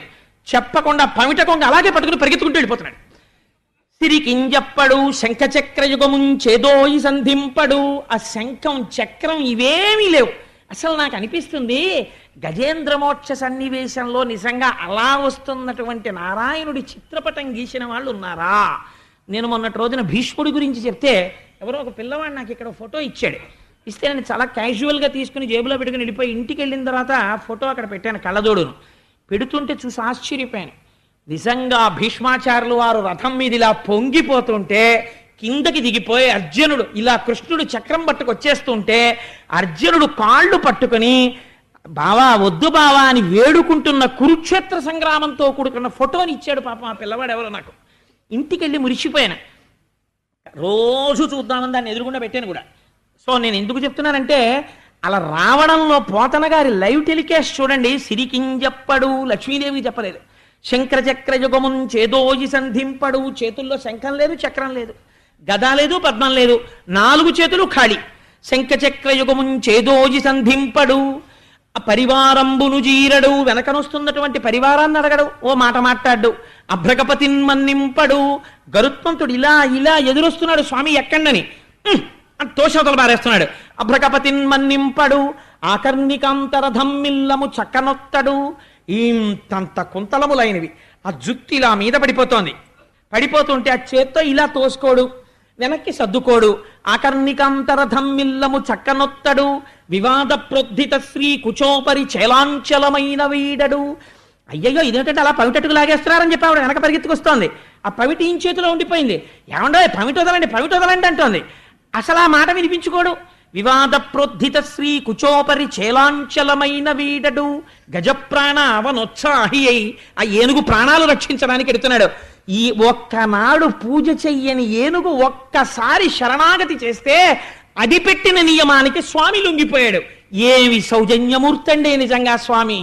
అందుకని చనుదించన్ అలా వచ్చేస్తుంటే ఆ స్వామి వెనకాతలట ఆ ముందు స్వామి వెళ్ళిపోతున్నారు. వెడుతుంటే శంఖచక్రనికాయంబును తన వెంటన్ సిరిలచ్చి వెంట నవరోధ వ్రాత ముందాని వెంక పక్షీంద్రుడును ధన కౌమోదికి శంఖచక్రనికాయంబును ధజనీకాంతుడు నారదుండు తావొచ్చి రొయ్యన వైకుంఠపురంబునన్ కలుగుమారాబాల గోపాలమున్. ఒక లైవ్ టెలికాస్ట్ ఇచ్చారండి. మనం అందరం ఇలా కూర్చుని ఉండగా అలా వెళ్ళిపోతున్నట్ట స్వామి. పట్టు పీతాంబరం కట్టుకుని జలధర దేహు నాజాను చతుర్బాహు సరసీరుహక్షు విశాలవక్షు శంఖచక్ర గదా పద్మహస్తు అని వర్ణించినట్టుగా పట్టు పీతాంబరం పట్టుకుని వెళ్ళిపోతుంటే అమ్మవారి కొంగు పట్టుకుని వెళ్ళిపోతుంటే అమ్మవారు పమిట జారిపోతుందని ఇలా 2 చేతులతో పట్టుకుని ఆవిడ గబగబా వెళ్ళిపోతుంటే తన వెంటన్ సిరి లచ్చి వెంట నవరోధ వ్రాతమున్ అంతఃపురకాంతలందరూ పరిగెడుతున్నారట. అవరోధ వ్రాతమున్ దాని వెనుక పక్షీంద్రుడును ముందుకెడితే తోసేస్తున్నాడని వెనక గరుడ వాహనం పరిగెడుతోందిట. దాని వెనుక పక్షీంద్రుడును దాని వెనుక ధను కౌమోదికి శంఖచక్రనిగాయంబును. శంఖము చక్రము కౌమోదికి శార్ంగం అనేటటువంటి ధనస్సు ఆ బాణముల యొక్క ఆ పెట్టుకునేటటువంటి తూణీరము ఇవన్నీ కూడా వెనకాతల పురుష రూపాన్ని దాల్చి పరిగెత్తుకొచ్చేస్తున్నాయిట. శంఖచక్రనికాయంబును ధజనీకాంతుడు విశ్వక్సేనుడు నారదుడు వచ్చేస్తున్నాడు. తావొచ్చి రొయ్యన వైకుంఠపురంబునన్ కలుగువార్ ఆబాల గోపాలము. ఆ వైకుంఠపురంలో ఉన్న పిల్లాడి దగ్గర నుంచి ముసలాళ్ళ వరకు అందరూ వచ్చేస్తున్నారు ఆకాశంలో. అందుకే ఎప్పుడైనా ఎవరింటికైనా చాలా మంది వచ్చేస్తుంటే ఏమిటో తన వెంటన్సిరి అన్నట్టు ఇలా వచ్చేసారంటారు మన వాళ్ళు. పోతన గారి పద్యాలు తెలుగుదేశం మీద ముద్ర వేసేసేయండి. తెలుగుదేశం మీద అంటే నా ఉద్దేశం ఆంధ్రదేశం మీద అని. అందుకని తెలుగు వాళ్ళ మనస్సుల మీద అంత ముద్ర వేశాయి. అందుచేత తన వెంటన్సిరి లచ్చి వెంట నవరోధ వ్రాత ముందాని వెనక పక్షీంద్రుడు ధన కౌమోదికి శంఖచక్ర నికాయంబును గజనీకాంతుడు నారదుండు తావొచ్చి రొయ్యన వైకుంఠ పురంబునన్ కలుగువార అబాల గోపాలమున్. అంటే అమ్మవారి దగ్గరికి వెళ్ళి అడుగుతున్నారు, అమ్మా అసలు ఎక్కడికి వెళ్తున్నాడమ్మా, నీకు తెలుస్తుంది కదా ఆయన సంగతి, ఇలా ఎప్పుడైనా వెళ్ళాడా ఇంతకు పూర్వం, ఎటమ్మా ఇలా వెళ్ళిపోతున్నాడు అనుకున్నారట. అమ్మవారు అందిట, తను వెంచేయు పదంబు పేర్కొనడనాథ స్త్రీ జనాలాపముల్ వినెనో మృత్యులు మృత్యురించి రొఖలుల్ వేద ప్రపంచంబులన్. ఇలా వెళ్ళిపోయేటటువంటి సందర్భాలు కొన్ని ఉన్నాయి. ఈయన ఎప్పుడు వెళ్ళిపోతుంటారో తెలుసా, ఆవిడికి తెలుస్తాయి రహస్యాలన్నీ ఇంటి ఆవిడికి. ఆయన ఈ టైంలో వెళ్ళారంటే ఖచ్చితంగా ఎక్కడికి వెళ్ళరా, శివాలయంలో పడి ఉంటాడు, అక్కడ ప్రదక్షిణం చేస్తుంటాడంటుంది. ఆవిడికి తెలుసు ఈయన సంగతి. అందుకని చనుది ఆ వచ్చినటువంటి వాడు అలా వచ్చేస్తున్నాడు ఎవరికీ చెప్పకుండా అంటే ఆయన తప్పకుండా వేద ప్రపంచంబులన్, ఎవరో కలులు వేద ప్రపంచాన్ని తస్కరించారు, సోమకుడు తస్కరించినట్టు, అప్పుడు వెడుతుంటారు. లేకపోతే ఏదైనా సభలలో ఆర్తి చెందినటువంటి కాంతలు గోవిందా అని ప్రార్థన చేస్తే వెడతాడు. అంటే ఏ ఏ సందర్భాల్లో ఇతపూర్వం వెళ్ళాడో స్వామివారు అమ్మ జ్ఞాపకం చేసుకుంటోంది. అందుకని అట్లాంటి సందర్భాల్లో వెడతాడు. భక్తులంకని చక్రాయుధుడేడి తెల్పుడని ధిక్కారించిరో దుర్జనుల్. చిన్న చిన్న పిల్లలైన భక్తుల్ని పట్టుకుని ఏడురా ఎక్కడున్నాడు చూపించు పరమాత్మ అని కొంతమంది పెద్దవాళ్ళు ధిక్కరిస్తుంటారు. నిన్ననేగా విన్నాం హిరణ్యకశిపుడు ప్రహ్లాదుడు. అందుచేత తను వేంచేయు పదంబు పేర్కొనడనాథ స్త్రీ జనాలాపముల్ వినినో మృత్యులు మృత్యురించిర ఖలుల్ వేద ప్రపంచంబులన్ ధనుజానీకము దేవతానగరిపై దండెత్తనో భక్తులంగని చక్రాయుధుడేడి తెల్పుడని ధిక్కారించిరో దుర్జనుల్. అందుకని ఇలాంటి సందర్భాలు ఏమైనా వచ్చాయేమో స్వామి అలా పరిగెడుతున్నాడు అందావిడ. కానీ వీళ్ళు ఊరుకుంటారా, అమ్మా ఎక్కడికెడుతున్నాడో అడుగమ్మా, ఎక్కడికెడుతున్నాడో అడుగమ్మా, మేము వెడితే చెప్పట్లేదమ్మా, అడుగమ్మా అడుగమ్మా అంటున్నారు. ఒక పక్కనేమో గబగబా నడిస్తే స్వామివారి కాళ్ళల్లో కాళ్ళు పడిపోయి కింద పడిపోతుంది. నడిచేవాడికి చేతులు ఊగాలి, చేతులు ఊపుకుంటూ పోని వెనకాతల గబగబా వెడదామంటే పమిట కొంగట్టుకు వెళ్ళిపోతున్నాడు. అందుకని రెండు చేతులు పమిట కొంగు అడ్డెట్టుకుంది, ఆ పమిట కొంగు జారిపోకుండాను. అలా వెళ్ళిపోతున్నటువంటి తల్లి నిజంగా అమ్మవారు పడింది ఆ రోజున బాధ. అడిగదన్న కడువడ్డి జను అడిగిన తన మగడు నుడువడ్డ నిన్నడయ్య డగున్ వెడవెడ్డ సిడి ముడ్డిద డబ్బడ్డ నడుగిడ్డు నడుగిడ్డదు జడిమ నడుగిడ్డునే డలన్. పోతన గారి పద్యం కూడా అలాగే పడింది. ఆయన అంటారు, ఆ వెడుతున్నప్పుడు అయ్యవారి కాళ్ళల్లో అమ్మవారి కాళ్ళు పడిపోతూ ఈ అడుగుతున్న వాళ్ళ మాటలకి జవాబులు చెక్కలేక అమ్మవారి అడుగులు తడబడుతూ అయ్యవారి వెనకాతలు నడిచిందిట. ఇదో కష్టం. నిటలాలకములంట నివురుజుం జుమ్మ నిముక సరోజము నిండ ముసురుదేంట్లు. అమ్మవారేమో ఒక పక్క అయ్యవారితో ఇలా చేతులు పెట్టుకుని వెళ్ళిపోతుంటే అమ్మవారి ముఖమండలాన్ని చూసేట. అక్కడ ఉన్నటువంటి పెద్ద పెద్ద తుమ్మెదలు ఉరే ఉరే పద్మాననే, అమ్మవారు చాలా పద్మంలా ఉంటుంది కదా ఆవిడ ముఖం. ఉరే ఎంత పెద్ద పద్మం వస్తోందో, తేనె తాగేద్దాన్ని రందడి తుమ్మెదలన్నీ వచ్చి అమ్మవారి ముఖం మీద వాలిపోయిట. నిటలాలకములంట నివురుజుం జుమ్మ నిముక సరోజము నిండ ముసురుదేంట్లు నలుల నోపక జిల్గ అలనల్ల చేరి నయోష్టబింబజ్జుతలుడియనురుకు సుఖములను తోల చక్షుర్మీనములకు మందాకి నీ పాఠీన లోకమిగుచు మీన పంతులు దాట మేతి గతో రాయ శంపాలతలు మింట సరణి కట్టు శంపలను తోల చక్రవాకంబులు కుచయుగంబును చూసి కొవ్వు చూపు మెలత మగిలు పిరిది మెరుగు తీవయు పోల జలదువర్ను వెనుక జనెడునపుడు. అమ్మవారి ముఖం మీద ఆ తుమ్మెదలన్నీ వాలిపోతే అమ్మవారు అయ్యో అయ్యో అయ్యో అయ్యో పద్మం కాదే, ఇది లక్ష్మీదేవిని, నా ముఖమే పక్కకి పోండే అని ఎడం చేత్తో పమిట పట్టుకుని కుడి చేత్తో తుమ్మెదల్ని తోలేసిందిట. ఇంకొంచెం ముందుకెళ్ళిందిట, ఆకాశగంగ కనపడిందిట. ఆయన పాదములందే అది జనించే ఆ ఆకాశగంగలో చేపలు తిరుగుతున్నాయి, అవి చూసేయట. చూసి వక్త్రలక్ష్మి పరివాహ చలన్మీ నభలోచన, చేప పిల్లల్లా ఉంటాయి కదా అమ్మవారికి, మీనాక్షి అని పేరు. అందుకని అమ్మో ఎంత బాగున్నాయో చేపలు, చిన్ని చిన్ని చేపలు మింగేద్దాని రండి అని పెద్ద పెద్ద చేపలు కళ్ళ దగ్గరికి వచ్చేసేట. అయ్య మీ మొహం ఇచ్చా, ఇవి చేపలు కావే నా కళ్ళు అని అమ్మవారు చేపల్ని తోలేసిందిట. ఆ తర్వాత ఇంకొంచెం ముందుకెళ్ళిందిట. వెళ్ళేటప్పటికీ మీతీగతో రాయ శంపాలతలు మింట సరణిగట్టు. అమ్మవారు అయ్యవారితో వెడుతున్నప్పుడు ఎలా ఉంటుందంటే నీలతోజిత మధ్యస్థ విద్యుల్లేకే భువాస్వర. మంత్రపుష్పంలో వాక్యం తెచ్చుకున్నారు పోతన గారు. జలదువర్ను వెనుక జనిడినప్పుడు మేఘం మధ్యలో మెరుపు తీగల అమ్మవారు ఎడుతోంది వెనకాల. అమ్మవారిని చూసి మెరుపులు అనుకున్నాయిట, ఓహో ఇంద్రుడు ఆజ్ఞిచ్చేళ్లా ఉంది వర్షం కురవమని, మెరుపు వెళ్ళిపోతుంది, అయ్యో పెద్ద మెరుపు, మనము వెళ్ళాలని మెరుపులన్నీ వచ్చేసి అమ్మవారి పక్కన మెరుపులు మొదలెట్టేయటం. అయ్య మీ మొహం ఇచ్చా, నేను మెరుపు తీగను కాదే, నేను లక్ష్మీదేవిని పొండి పండుని అమ్మవారి మెరుపు తీగలు పంపించేసిందిట. నిటలాలకములంట నిబురు ఝుమ్ ఝుమ్మ నిముక సరోజము నిండ ముసురుదేంట్లు నల్లుల నోపక జిల్క అలనల్ల చేరి నయోష్టబింబజ్జుతలుడు ఎనురుకు. అదో చిత్రం. అమ్మ సరస్వతీదేవి బ్రహ్మలోకంలో కూర్చుని ఉంటే ఒక గమ్మత్తోటి ఉంటుంది. భారతీదేవి ముంజేతి పలుక చిలుక సదజగ జజాన సద్బ్రహ్మచారి మాకు వేదశాస్త్ర పురాణాది విద్యలెల్ల తరుణి నియాన ఘంటాపదంబు మాకు అంటారు చిత్రలీయంలో. సరస్వతీదేవి దగ్గర ఉండేటటువంటి చిలుక హంస ఈ రెండింటికి కూడా వేదాంగాలు వచ్చేసి ఉంటాయి. అందుకని అమ్మవారి దగ్గర ఉండేటటువంటి చిలుక దొండపండు తినడానికి అలవాటు పడి ఉంటుంది. దానికి దొండపండు అంటే చాలా ఇష్టం. సరస్వతీదేవి దగ్గర కూర్చున్నటువంటి చిలుకలుట అలా వెళ్ళిపోతోందిట. అమ్మవారు లక్ష్మీదేవి వెళ్ళిపోతుంటే అమ్మవారి యొక్క అధరాన్ని చూసేయట, కింది పెదివిని. అమ్మో ఎంత ఆరముగ్గిన దొండపండో, కొరికేద్దాన్ని రెండన చిలకలు వచ్చేసేయట. అమ్మవారి చిలకల్ని తోసేసి మీ మొహం ఇట్లా, ఇది నా పెదవే, అది దొండపండు కాదని చిలుకల్ని తోసేసిందిట. ఎన్ని కష్టాలంటే అమ్మవారికి. నిజంగా ఆ స్థితిలో అమ్మవారిని అంత గొప్పగా వర్ణించారు పోతనామాచ్యుల వారు. ఇలాంటి తల్లి జలదువర్ను వెనుక జనెడునప్పుడు ఆ మేఘస్వరూపంతో ఉన్నటువంటి శ్రీ మహావిష్ణువు వెనకాతల అమ్మవారు ఇలా వెళ్ళిపోతుంటే ఆయన అంటారు, ఆ తాటంకాచలనంబుతో నటభుజద్ధమ్మిల్ల బంధంబుతో శాటీముక్త కుచంబుతో. అమ్మవారి పేరు చెప్పేటప్పటికీ పోతన గారికి ఒళ్ళు తెలియదండి. చెప్పేది గజేంద్ర మహోత్సవం శ్రీ మహావిష్ణువు కదా. పద్యాలు తీసుకెళ్లి అమ్మవారి మీద వేస్తున్నారు. ఎందుకని? నమ్మితి నామ నంబున సనాతనులైన ఉమామహేషులన్ అంటుంటారు. అమలగన్నయమ్మ ముగురమ్మల మూలపుటమ్మ చాలా పెద్దమ్మ సురారులమ్మ కడుపారడి బుచ్చినయమ్మ తన్నులో నమ్మిన వేల్పుటమ్మల మనంబున ఉండెడియమ్మ దుర్గమాయమ్మ కృపబ్ధినిచ్చుట మహత్త కవిత్వ పటుత్వ సంపదల్. అటువంటి స్థితి కదా అయింది. అందుకని ఆ అమ్మవారి పేరు చెప్పేటప్పటికి ఎంత సంతోషమో.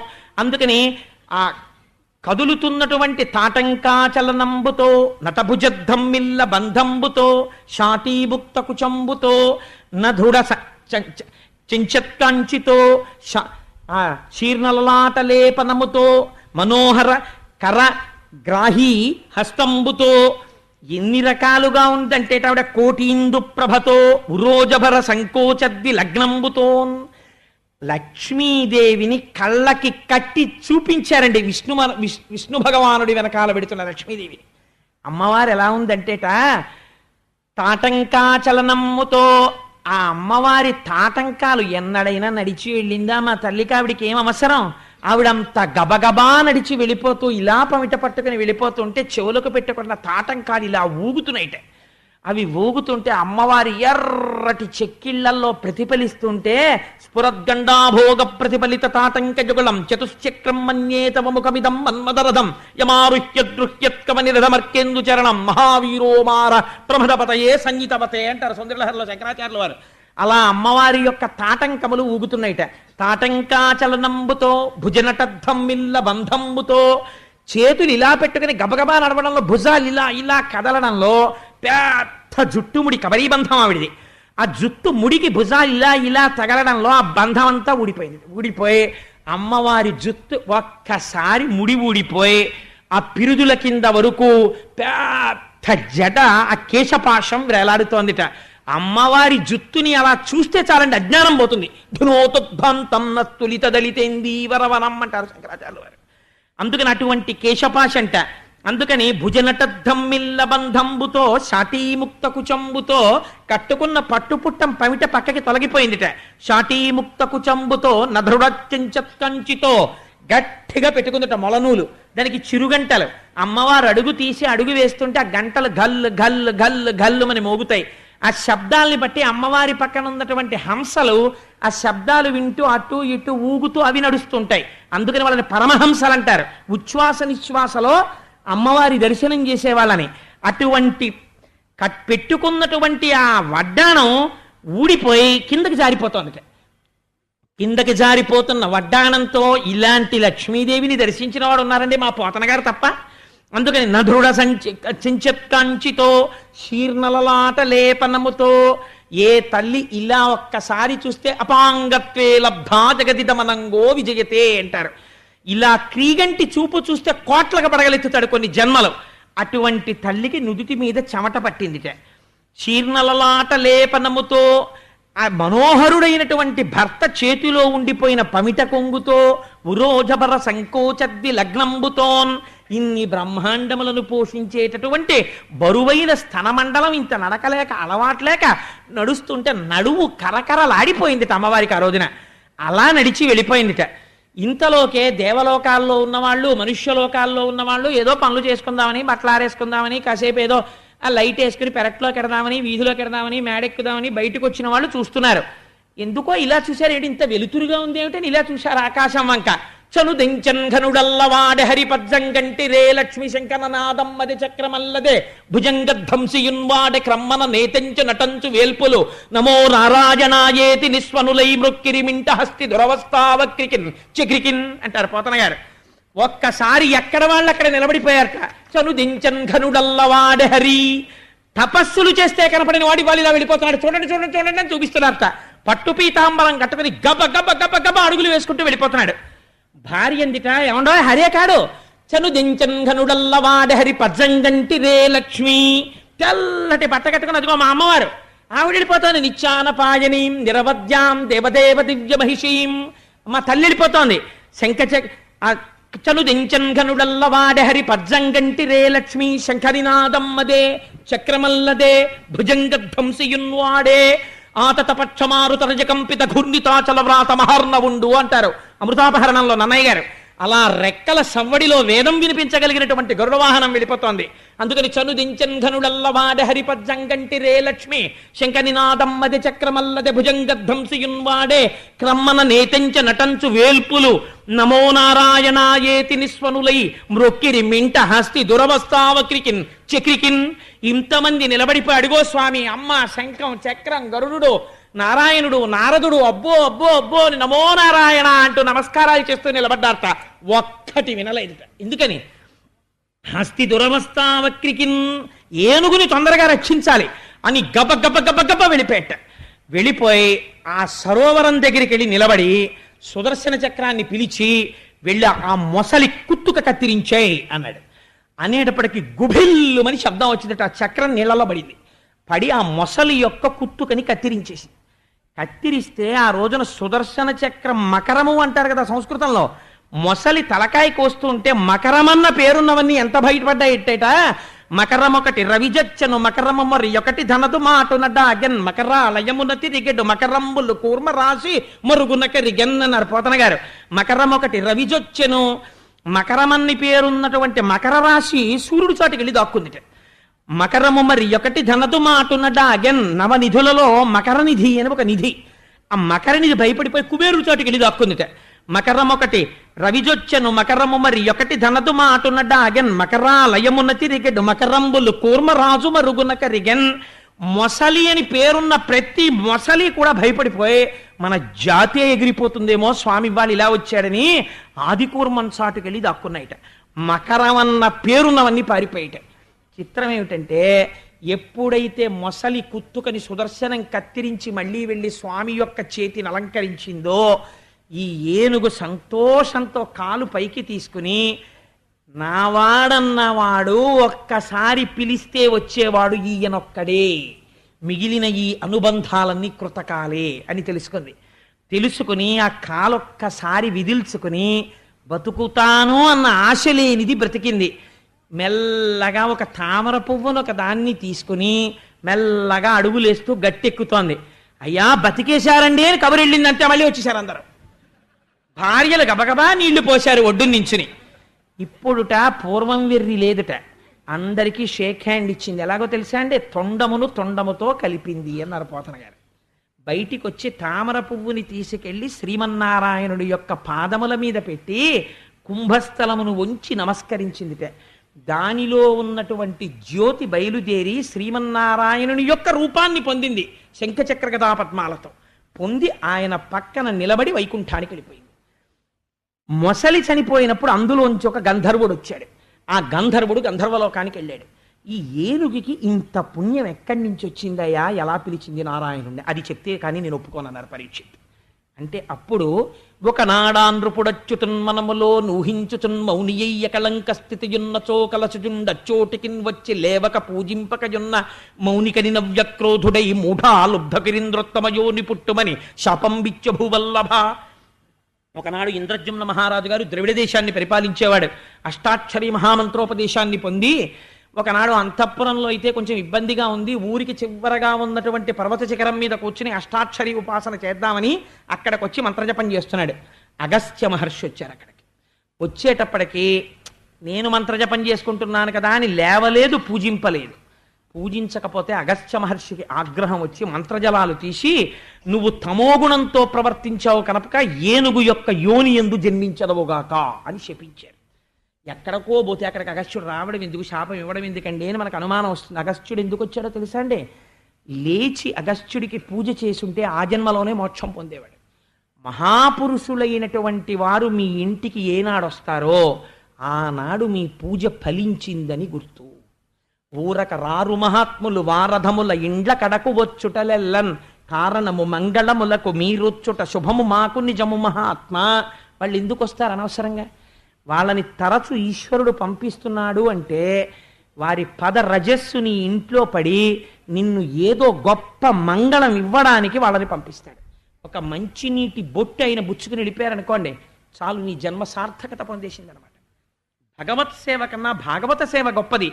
పూజ చేస్తున్నా సరే మహాభక్తులైన వాళ్ళు వస్తే పూజ అక్కడ ఆపి లేచి వచ్చి ముందు వీళ్ళతో మాట్లాడి పంపి కుడి చెవి మీద చెయ్యి వేసుకుని పూజ పూర్తి చెయ్యాలి. అలా లేవలేదు ఇంద్రజుమ్నుడు. అగస్త్యుడంతటి వాడి పట్ల నిరాదరణ కట్టి కుడిపేస్తుంది. అలా జరగకుండా మరుజన్మలో మోక్షం పొందేట్టు ఏనుగు యోనిలో పుడతావని శాపరూపంలో అనుగ్రహించాడు. అది మహర్షి అంటే. అందుకని ఈనాడు ఏనుగుగా పుట్టి గత జన్మలో చేసినటువంటి మంత్రానుష్ఠాన ప్రభావం వల్ల ఈ జన్మలో ప్రాణం పోయేటప్పుడు శ్రీమన్నారాయణుడు గుర్తొచ్చి శరణాగతి చేశాడు. కాబట్టి ఒంట్లో ఓపికండగా పుణ్యం చేసి నామం చెప్పుకోవడం నేర్చుకో. అందుకే మహాశివరాత్రి నాడు శివాష్టోత్తర పారాయణం చేయించాలని నిర్ణయం చేసుకున్నాం. ఇదే కదా మనని రక్షించేది అని. సరే, అందుచేత మరి ఆ గంధర్వుడెవరు? మొసలిలోంచి వెళ్ళినవాడు అంటే ఒక మహాత్ముడి పట్ల ఈయన ఇటువంటి అమర్యాద చూపాడు. ఆయన గంధర్వుడు, ఆయన పేరు హూహు. ఆయన ఒకనాడు నీటిలో నిలబడి స్నానం చేస్తున్నాడు గంధర్వకాంతలతో కలిసి. మద్యపానం చేసున్నాడు. పక్కన అప్సరసలున్నారు. మదోన్మత్తుడై ఉన్నాడు. అదే సమయంలో దేవళ మహర్షి వచ్చి స్నానం చేస్తున్నారు. ఆయన తపస్వి. ఉరప్పంజరం బయటికి వచ్చేసి బక్క చిక్కిపోయి ఉన్నాడు.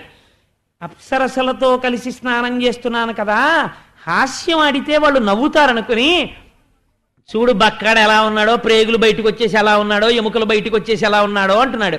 వాళ్ళు నవ్వుతున్నారు కదా అని ఇంకా ఆయన అవమానిస్తున్నాడు. వీళ్ళు పగలబడి నవ్వుతున్నారు. నవ్విన వాళ్ళు బాగానే ఉన్నారు. వాళ్ళని బాగా సంతోష పెడదామని నీటి కింద నుంచి ఈదుతూ వచ్చి ఆ దేవల మహర్షి కాళ్ళు పట్టి లాగేశాడు. ఆయన అర్ఘ్యం ఇస్తూ నీళ్లలో కింద పడిపోయి లేచి అన్నారు, నాన్న నీకు నీళ్ళడుగు నుంచి వచ్చి కాళ్ళు పట్టి లాగడం చాలా సంతోషంగా ఉంది కనుక నీళ్ళ అడుగు నుంచి వచ్చి కాళ్ళు లాగే అలవాటున్న మొసలివై జన్మించదవుగాక అని చెప్పించారు. మహాత్ముల జోలికెడితే అలాంటివే వస్తాయి. కాబట్టి ఏమైంది? మొసలై పుట్టాడు. ఈ జన్మలో శ్రీమన్నారాయణుని యొక్క చక్రధారల చేత కంఠం తెగిపోయింది. మోక్షం రాలేదు, శాప విమోచనం అయిందంతే. గంధర్వుడై గంధర్వలోకానికి వెళ్ళిపోయాడు. ఈ గజేంద్ర మోక్షాన్ని చెప్పి ఒడ్డున నించున్నటువంటి శ్రీమన్నారాయణుడు ఒక మాట చెప్పారు.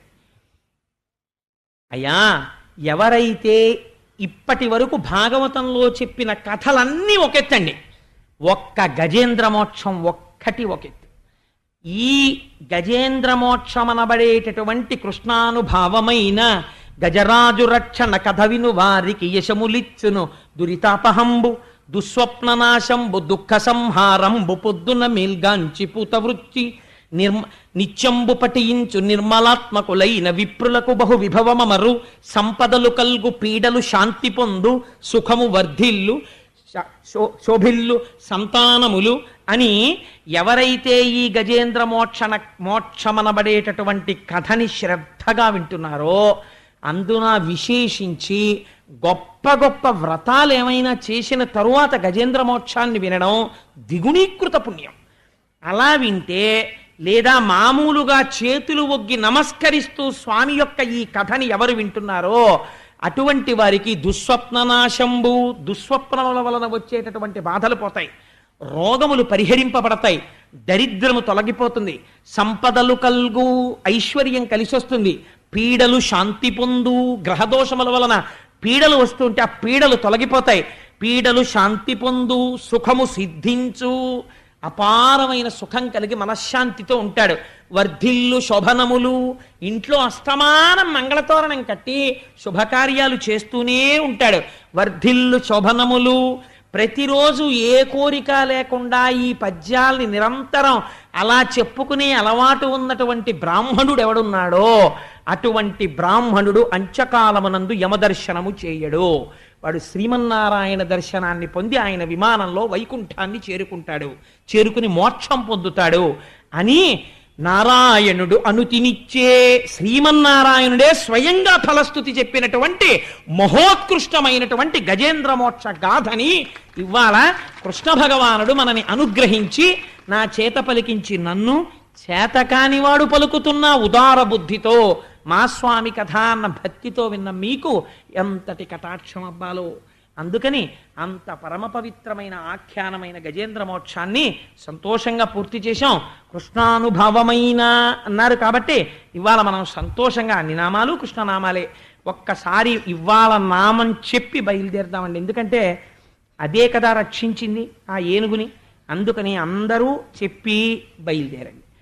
వసుదేవసుతం దేవం వసుదేవసుతం దేవం కంసచాణూరమర్దనం కంసచాణూరమర్దనం దేవకీ పరమానందం దేవకీ పరమానందం కృష్ణం వందే జగద్గురుం కృష్ణం వందే జగద్గురుం అతసీ పుష్పసంకాశం అతసీ పుష్పసంకాశం హారనూపురశోభితం హారనూపురశోభితం రత్నకంకణకేయూరం రత్నకంకణకేయూరం కృష్ణం వందే జగద్గురుం కృష్ణం వందే జగద్గురుం మందారగంధ సంయుక్తం మందారగంధ సంయుక్తం చారుహాసం చతుర్భుజం చారుహాసం చతుర్భుజం పరిహి పింఛావచూడాంగం పరిహీచాచూరాంగం కృష్ణం వందే జగద్గురుం వందే జగద్గురుం ఉత్ఫుల్ల పద్మపత్రాక్షం